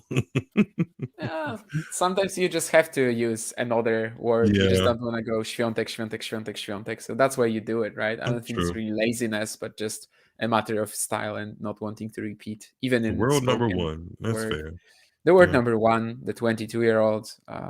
Four-time major champion. In Poland, we will sometimes say Raszynianka as well, which is from the city that she comes from, Raszyn. So I guess it would be like the Russian native or the Warsaw native because it's like on the outskirts of Warsaw. That also could work. That was the best point Garcia. Well, I'm just seeing it, but that point at 30 Yeah, the all. point at 30 all was great. Yeah, that was the best point she's played in a while. I guess I have to rewind then, but maybe after the second break point for Garcia. The stream I was on before did not have me doing this. It let me down. Ugh. Iga finding all the clutch first serves when she is facing breakpoints so far, but now I will rewind indeed. Yeah, and that's why this app is actually really good because I can rewind in real time and Cool. even post match. But This is if also you one of the close down the reasons app, why then it's awful. Is this Iga match on has, like- T2? Maybe it's not. I don't know. Oh yeah, there's also T2. You can Yeah. you can watch that for Can I free. have actually. that? Yeah. Let's see if it's on T2. Yeah, I know Gil Gross is calling some of the matches this He's week. really good at that. Yeah, I've listened to him. He's really good. Yeah. But yeah, she hits this body serve really well. Iga on the first serve, especially. And that's where you want to go tournaments. against Garcia. Yeah. Just not give her even less time, basically. Yeah. It is there. I see her. Yep, and it's a better score. I think it's only about 1 point behind, maybe.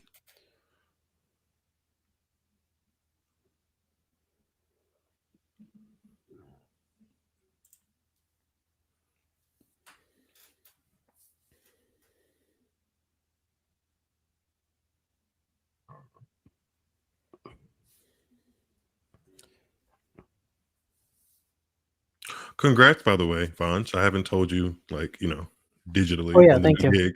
You're welcome. What are we talking about? Vanch's new gig. Oh yeah. Oh, I didn't even know that. Oh yeah, I tweeted about it. Oh, okay. I will check out Twitter then, I guess. Recently, I haven't been scrolling Twitter all that much, so I was trying to be coy and not say what the new gig is because it's yours to put out there, but a competitor maybe of Talking Tennis. No, I mean, not so much. But, yeah, they don't. No one does what we do here, Talking Tennis. The app. Okay, yeah. But yeah, I've it's seen for that tennis one. before. So I've seen that before. So yeah, that's big. It's an app that I followed over the years for sure, and always thought they had decent amount of potential, especially during the. Vanch, they're probably not watching. You don't have to do this. You don't have to kiss their asses. Yeah, I would stop. You said decent amount of potential. That's fine. That's all they have to hear. Yeah. So yeah, I like the people there so far, and it's been going good. Well, I actually don't know what want. it's something that I've been seeing over the years, their account or whatever, but I don't really know how the app functions. But I guess I will know more about it now that you're there and I follow you. So so I guess I will find out more. They've been doing the official draw ceremony the past couple of seasons for the Miami Open. Yep, they were the official app last year, and actually, funny enough, they were the ones tweeting about all the rain delays and even before the official tournament account. So that was pretty funny. Yeah, and instead of that break in the previous game, now Garcia is in a bit of trouble, although Swiatek just misses the return here. Yeah, it's even weird to find a way to sort of talk about this match. It was just Garcia came out on fire. That fire has burnt out very quickly, and now that she had some chances to sort of climb her way back, Swiatek with really good first serves whenever there was an opportunity. So it was sort of looking dangerous for Iga in the first game of the second set as well. She was like 15. Yeah. There was a deuce. And then Garcia was up 40-15 in the next game. And it looked like an easy hold, but then Miles that's will when enjoy it's- the next rally because it's finally a rally, and in Oh, yeah. fact, it's a very long one, back and forth, up and down the court. Maybe I will leave it to Miles to see who actually claims it. Is it the 30-15 point? Yes. Okay. Yeah, it's about to come from you right now. If Garcia would just hurry up and serve, I could see it. Oh, wow. I can tell you that Iga ran 12 meters more than Garcia in this rally. Okay. Whether it Yeah. was worth it, you will see. And I can tell you, you're going to see Iga hit a volley. I like when she's at the net, actually. Both players hit a smash, I think, as well, and both players didn't finish the point with it. So, yeah. Oh, wow, lots that's a really happening. good point. 54 meters ran in that point by Iga. Wow. That's a really good point. It's a really good point so far. Oh, wow, yeah, that was good. That was good. Good stuff. Yeah. Wow. Now she has full control of this set. Think it's a bagel coming? No, I say Garcia wins at least a game. Now Well, the we bakery's see- still open. She got her breadstick in, so the bakery's still open. True. Lots of frustration from Garcia now on the bench, talking to that coach, Bertrand Perret. Now we know how. Yeah. What his Now name we know is. how he looks. Commit to memory. Yeah. That's why it's worth doing these streams, you know. You learn, you have fun, you scream at each other about the Tennis Hall of Fame.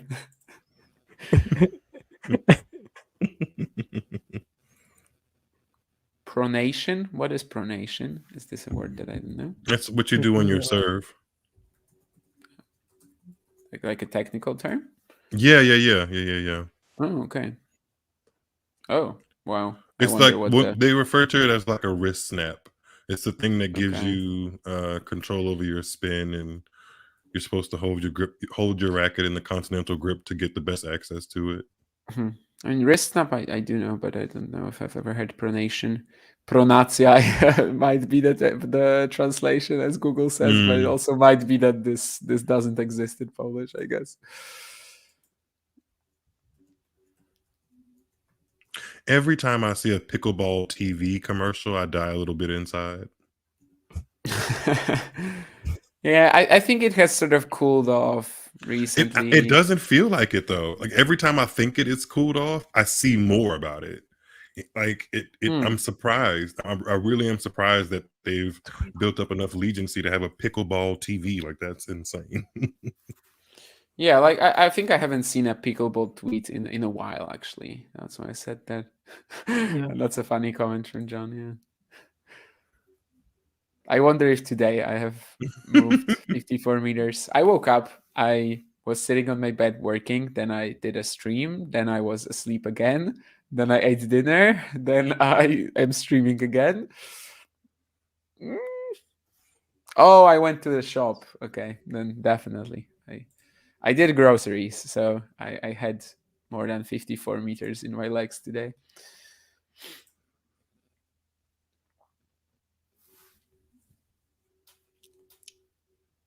Iga pummeling some balls in the early days of the fourth game as well. Now we're definitely sort of like more thinking about whether it's going to be a bagel or than whether who is going to win the match.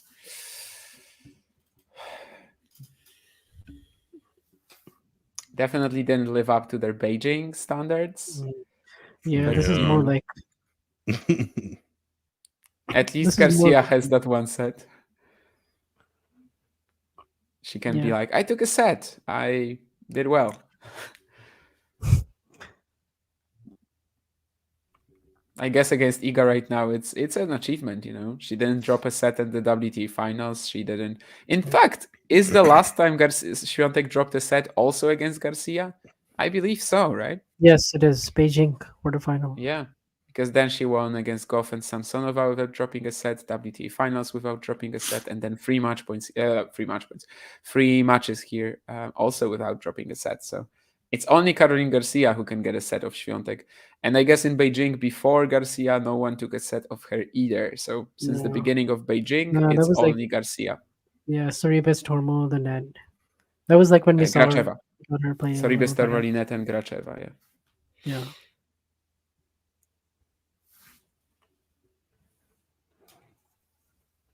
Soribes, Tormo is a good way for Iga to just work her way into the tournament. For a lot of 'Cause she's- players, actually, I think Yeah. it's like the opposite of Garcia. You get so much rhythm, and if you are able to still comfortably beat And her, it's a which you real have to test be, because you Yeah. have to pass because I mean she possesses different type of problems. I mean not just in her variety but also just she runs down so many balls. It's like yeah. And if you beat her, you probably have gotten a lot. You'll probably have gotten like a Yeah. ton of rhythm for yourself. that's like you don't So need to practice the next day if you have a day off. You play Soribes. yeah. So in a way, she's actually a perfect matchup for at least a player who knows that most of the time he will beat her comfortably. Yeah.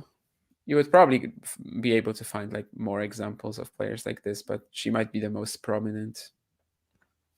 Yeah, of course. And then I remember like when Raducanu was on that run at the US Open, that was the scoreline that took me the most shock because I'm like Soribes Tormo 6061. Okay. This is getting serious. Yeah, Matthew, I have no clue what it's called in Polish, but I've learned a new term as well today. So, Oh, pickleball TV. Yeah, it's good that they actually have pickleball TV. So Tennis Yeah, Channel. it's good, but it also indicates to me that me having to fight for court time sometimes out on tennis court is not going Yeah, anywhere. that's the annoying part for tennis. Like I'm glad I don't really have to go to the tennis channel and be inundated with pickleball content because they have their own space, but that just means Yeah. it's not going anywhere together as a whole. yeah, Sorry for the pickleball conversations for those that are your ears are bleeding. Sorry. Yeah. By the way, my bagel prediction is still alive and well. Yeah. Now's crunch time. Now is where we find out. Or maybe she will threaten the Swiatek serve at love 5. Of course, it is possible. There might be some slight feeling of, just like that there's no pressure anymore, maybe a little loosened up. That was actually what happened in Beijing, right? Of course, it wasn't going for a bagel, but Garcia had a lot of chances in the... Well, a lot of chances. She did win a lot of cool points in the very last game at 1-5, when suddenly she was just blasting the ball without a care in the world.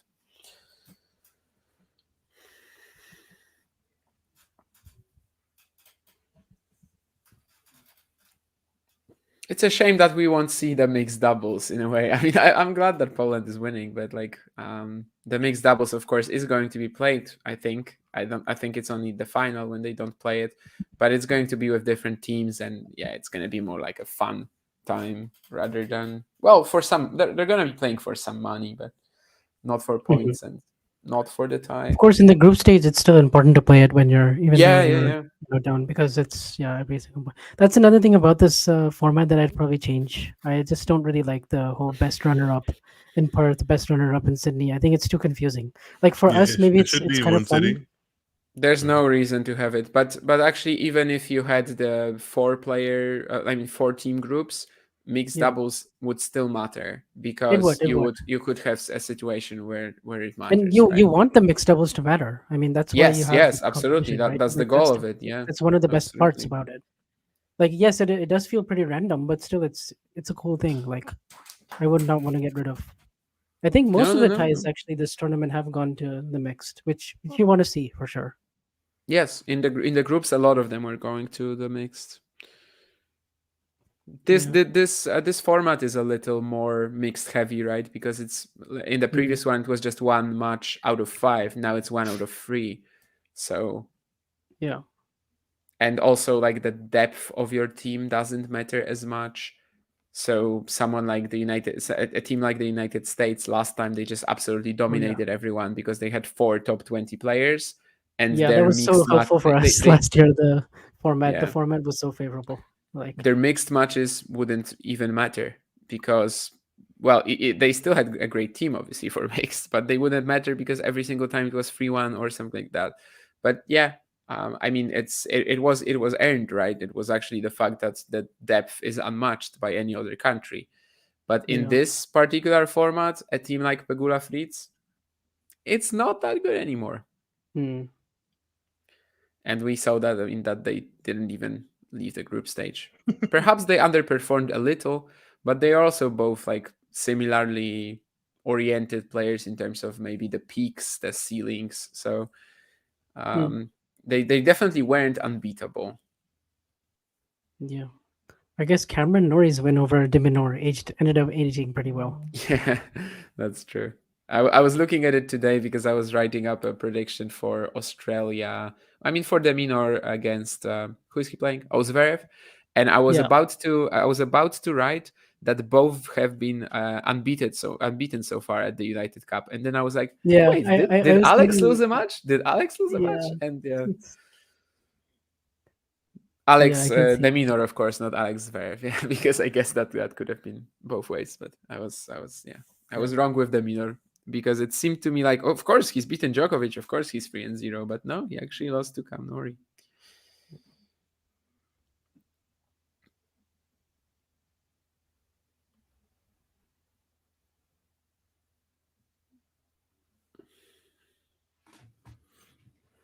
This has been the weirdest match I've ever called on Talking Tennis, by the way. Just FYI.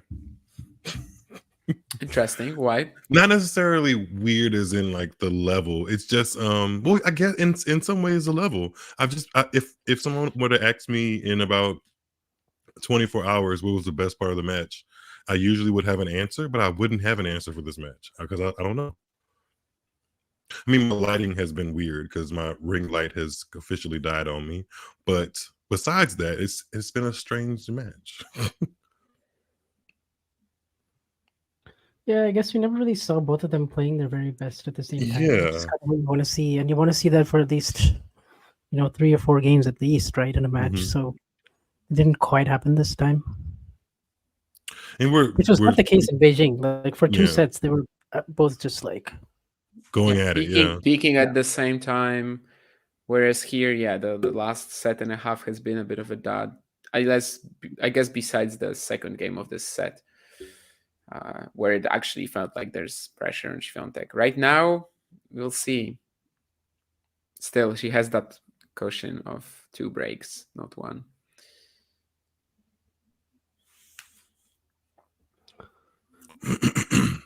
So for the next one, I mean, who do you think is going to win between Tomljanovic and Kerber? Because that's actually a match that could go either way, maybe. Based off of form, I think I'm going to go Tomljanovic. Me too. I think she's gathered enough rhythm. Slightly Yeah. Isla, yeah. Slightly, yeah. But I would have said Kerber after the first 2 matches, but after she won 3 games against Sakari, I kind of just want to say Tomljanovic. But the first 2 matches weren't that horrible. You know what? Yeah. That might actually annoy her. So I'll switch to Kerber. By the way, how good was Paulini down that stretch against Kerber when she was cramping? That was yeah, when she was cramping. So I actually watched Kerber. I forgot about that. Yeah, because I told Miles earlier that when it comes to Kerber, I'm just sort of judging based on what I read on Twitter. But I actually watched her against Paulini. Yeah, Paulini was just injured and started blasting the ball and won the last 4 games or something like that. Yeah. It was like better than Caroline Garcia blasting the ball, It was literally just impossible to play like this in the long run, but she won a few games like that. And yeah, that was pretty amazing. Did she play after that, by the way? Because I don't remember her second match. Paulini? Yeah. No, I think she played against Garcia. Oh, you're right. Yeah. She lost in 3. Which she'd actually beaten Garcia twice last year. But yeah, this one was.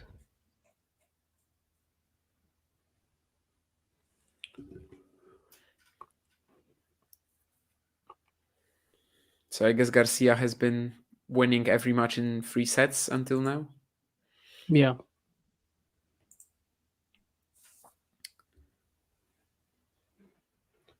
This match is kind of like the match that Iga played against Pliskova last year in Stuttgart, where it was like that was awkward. That was an awkward match. Yeah, that was like 4-6, 6-1, 6-2. but I think I don't know if Garcia will be able to get another game. Let's see. It's above 30 now.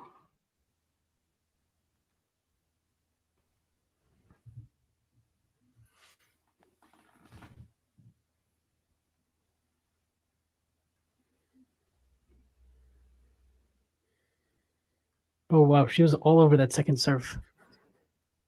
And it's a backhand cross-court return winner. So 3 match points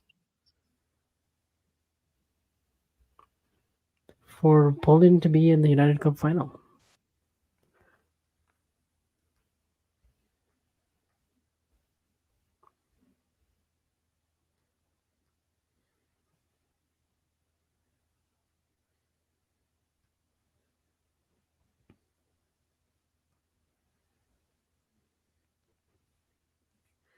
I kind of would have saw that coming, I think. Because, I mean, they literally, on paper, maybe besides Serbia because of Novak, but on paper, they're the strongest team with number 1 and number 2 women and men's singles, right? Yeah. 1 and 9. Yeah, that makes they're the strongest. And they're also very good at mixed. So yeah, the US was actually favored by the bookies just slightly over Poland. Of course. I remember saying on the previews. I remember saying on the preview for the United Cup that I didn't really agree with this, that Poland was the main favorite to me. Well, the thing is, I also thought expected Rajiv Ram. Mhm. I was surprised to see Rajiv Ram when, like, I didn't watch that match, but I saw the score. It was like 6-3, 6-1. There was a bit of an off day for Ram. Yeah, and also the first match he couldn't really play because apparently he got there too late, right? That's what someone told me at least. Yeah. I remember because I saw tweets of people being like, "Oh, Rajiv Ram got screwed again." But then, but that was when Fritz and Pagula were down like a set in a break. But they actually came back and won, so then it tempered down a bit. But still, like it was still kind of controversial. Of course, if indeed it's true that Ram got there later, and like he got there like 12 hours, someone told me before the match was about to start. So the jet lag would have been in place. So maybe it was fine. But Fritz indeed looked horrible in that match. But like even if you had, let's say there's a USA-Poland final, right? So Swiatek is not losing to Pegula, and Hurkacz has Fritz, which is like 50-50. So it's still advantage Poland. Mm-hmm. Yeah. Also, Isn't this it? time Iga's just in a lot better headspace right now than she was last year. Because last year she was just she's playing better. She's thinking more clearly. She's doing everything right at the moment. I guess you guys weren't there, but like yesterday we were also talking about who's the main favorite for the Australian Open right now on the women's side. Andre also asked me about it earlier on when we were talking about Hurkacz Manarino, and I guess it has to be Iga at the moment, right? It does, but not overwhelming, of course, just slightly. Because I do think Sabalenka is playing pretty good too. The question for Sabalenka is just what's going to happen in the semis and finals if she gets there again. That's the biggest question I have. John says that I will for sure be watching Royer and Kashnikovsky, and I don't know because it might fall right into my sleep schedule. I mean, at 6-7 a.m. there are free challenger isn't finals. Is it like 4 a.m. for you, right? 4:30 right now in the morning? Something crazy like yes, that? it is 4:30, but I cannot go to bed because at 6 a.m. there's the one of the challenger finals, and then 2 more are at 7 a.m. So I have to watch that and then go to bed. You have to watch, and that's why I don't know if I'm gonna stay up for Max. But yeah, Menchik, of course, Menchik Kepfer is a huge one. I hope for a quick Pui and Kazo victory later on in Nonthaburi Numea so that I can go to bed. But Kepfer Menchik can go on for 3 hours if you ask me. Yes, Andre did say that Craig Boynton. No, actually he said that about Tomasz Wiktorowski, not about Craig Boynton. So not about Hubi's coach.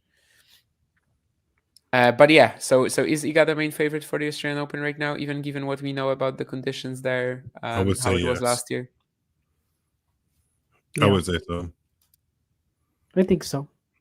I think so as well. Nurlan, I think yesterday, one of his many controversial opinions was trying to claim that she cannot beat like he basically said, can anyone stop Rybakina and Sabalenka from meeting in the final again? I'm not as positive on them getting that far. Like they might, but it's still the best of 3 format. It can be a bit wild. Can be random. It's not a given completely. Although of course they are both looking really good in Brisbane, and they might play I the expect final them to against meet in each the other. Brisbane final, but to follow it up again in AO is still that's still going to take some. It's just a lot of work to be done. Like many Yeah. things can happen along the way. I don't think it's a given, but they will be among the main contenders as well for sure. Probably the main 3 favorites right now. I don't think Coco is really up there with them, although it's not like she's doing anything wrong in Auckland. But actually, all the top 4 look. The good thing is all the top 4 look really good. Yeah. Right now. Whereas actually on the men's side, we still don't know how Sinner, Medvedev, and Alcaraz look because they're not playing any warm-ups. But we'll find that out pretty quickly. Interesting that 3 of them are not playing warm-ups, right? Like that doesn't usually happen, right? That's pretty rare. Like 3 of the top 4 are not playing anything. When Alcaraz announced that he wasn't going to play, it was like a big topic of conversation. But if we know that Sinner and Medvedev also aren't, then it's actually not that huge, right? Like it's just normal then. I guess Medvedev was playing like Adelaide last year and lost to Djokovic, and Sinner, he definitely was playing. He beat Kokinakis and then lost to... Yeah, he lost to Korda, I think, and he hurt himself a little bit, and then, but this tweet again. This tweet just cracks me up. John is pretty harsh on Nurlan recently. I remember him also using Nurlan as an example of like what could happen if you invite random people from the chat onto the stream. And of course, Nurlan was never invited, but like I think he was basically using him as an example of what could go wrong in such a scenario. Which I get that, but he probably lost his. Which no ghosty today.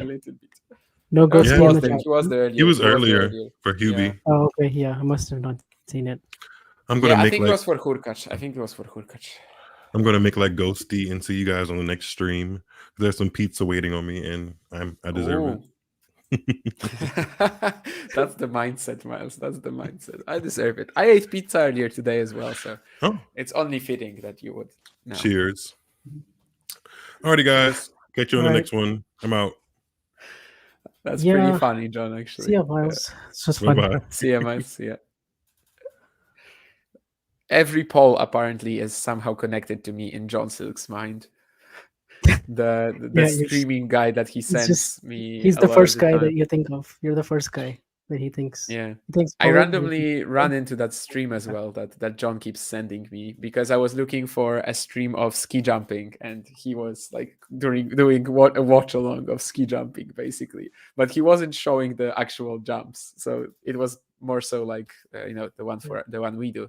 So I actually ended up finding another one. Anyway, anything else left to say, Vansh, really?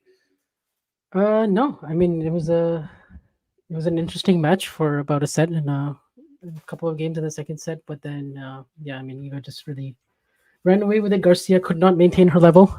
And that's that. And, Iga looks pretty good. But... Yeah, I'm also going to get going, actually. I have to get going for dinner. Sure. This was fun. That's why I asked you for the last FODs, which is, we are all going. Yeah, but and I'm assuming you have to get a little bit of sleep at some point too. So not until Kepfermenschik. Like if I went to bed right now, I wouldn't wake up for it, I think. So only after the Challenger finals will I go to bed. But anyway, thank you, Vansh. Thank you, Miles, who's not there anymore. John, stop showing my tweets because I don't feel comfortable with it.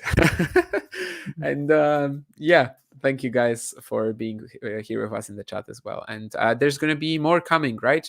It's Sabalenka, Azarenka at like in like 5 hours, and then there's also in like 7 hours. Oh, I'm sorry that we missed that actually. When was that from Matthew? Oh, it's right now? Oh, it's right now. Can you guys repeat a quick discussion of your men's favorites? I missed yesterday's chat. Personally, I'm waiting in the weeds, always hoping for Rublev to break through. I'll be happy if he makes quarters. Vansh, do you have to go or do you have time to answer this one as well? I can answer it really quickly. It's the top 4 for me. Those are the 4 favorites. It's really the top 4 have separated themselves, but I still put But Djokovic as the Daniil favorite. distinctly fourth. Daniil distinctly fourth or not? Yeah. Okay. Yeah. That's the caveat. I think I would put Medvedev fourth. Yeah, in that grid. And I Okay. still have Djokovic number one. The wrist thing doesn't change it for me. Yeah. Yeah, Is that I would second that actually. I was thinking about it for a moment, but like Alcaraz, of course, he's had a pretty rough patch recently, and Sinner, if he had already shown it in like best of yeah? 5, By the way, I I'm would not ready probably to take put him Sinner as the over second Djokovic. favorite because I I would still put think Alcaraz. No, I would put yeah, Alcaraz. yeah. Yeah. I think I'd still put Alcaraz just because he's done it before in a major and he has the best of 5 that edge right now pretty considerably. So I mean, Sinner has made one major semifinal, and that was a draw that Mhm. broke out right for him. Of course, he's in amazing form and he can change that around. But yeah, it's Yeah. I'm not ready to put anyone over Djokovic because the other guys don't really scream with that much confidence for me at the moment. But I agree that there's a top 4, there's a very clear top 4. It's hard to find a potential winner outside of these guys unless Rune yeah. would like suddenly make a massive jump over the off season, which I think, given what we've seen so far in Brisbane, probably isn't the case. If Zverev Mm. had like a peak event, but no, it's unlikely. So yeah, the top 4, Daniil distinctly fourth, Alcaraz, Sinner pretty close to each other, 2-3. Healthy Djokovic, clearly the favorite. Djokovic with a wrist injury, maybe somewhere around Alcaraz, Sinner for me right now. So Yeah. yeah, but he has some time. Yeah, I think we're pretty much in agreement there. Oh, can you point me to one in particular? Jesus, I think after Rublev won Monte Carlo, I had one about Rublev where I just said that this title doesn't really change much, but Oh yeah, yeah. it would be hard to find it. Like there are so many streams, and I'm not really sure which one it was, but it was right after maybe the ATP Weekly after Monte Carlo. Hmm. That could be one where I talk about Rublev a ton, but yeah, at this point I'm not really sure. But I think it was right after Monte Carlo where I actually had a pretty long rant about Rublev and how he's not going anywhere from here. I'm sorry if you're a Rublev fan, but well, that's it. So yeah, thank you, Vansh. Thank you to all the guys in the chat, and yeah, keep catching the streams, and 2 more coming, I think, today. All right, yeah, good stuff. See you guys soon, and yeah, keep talking tennis.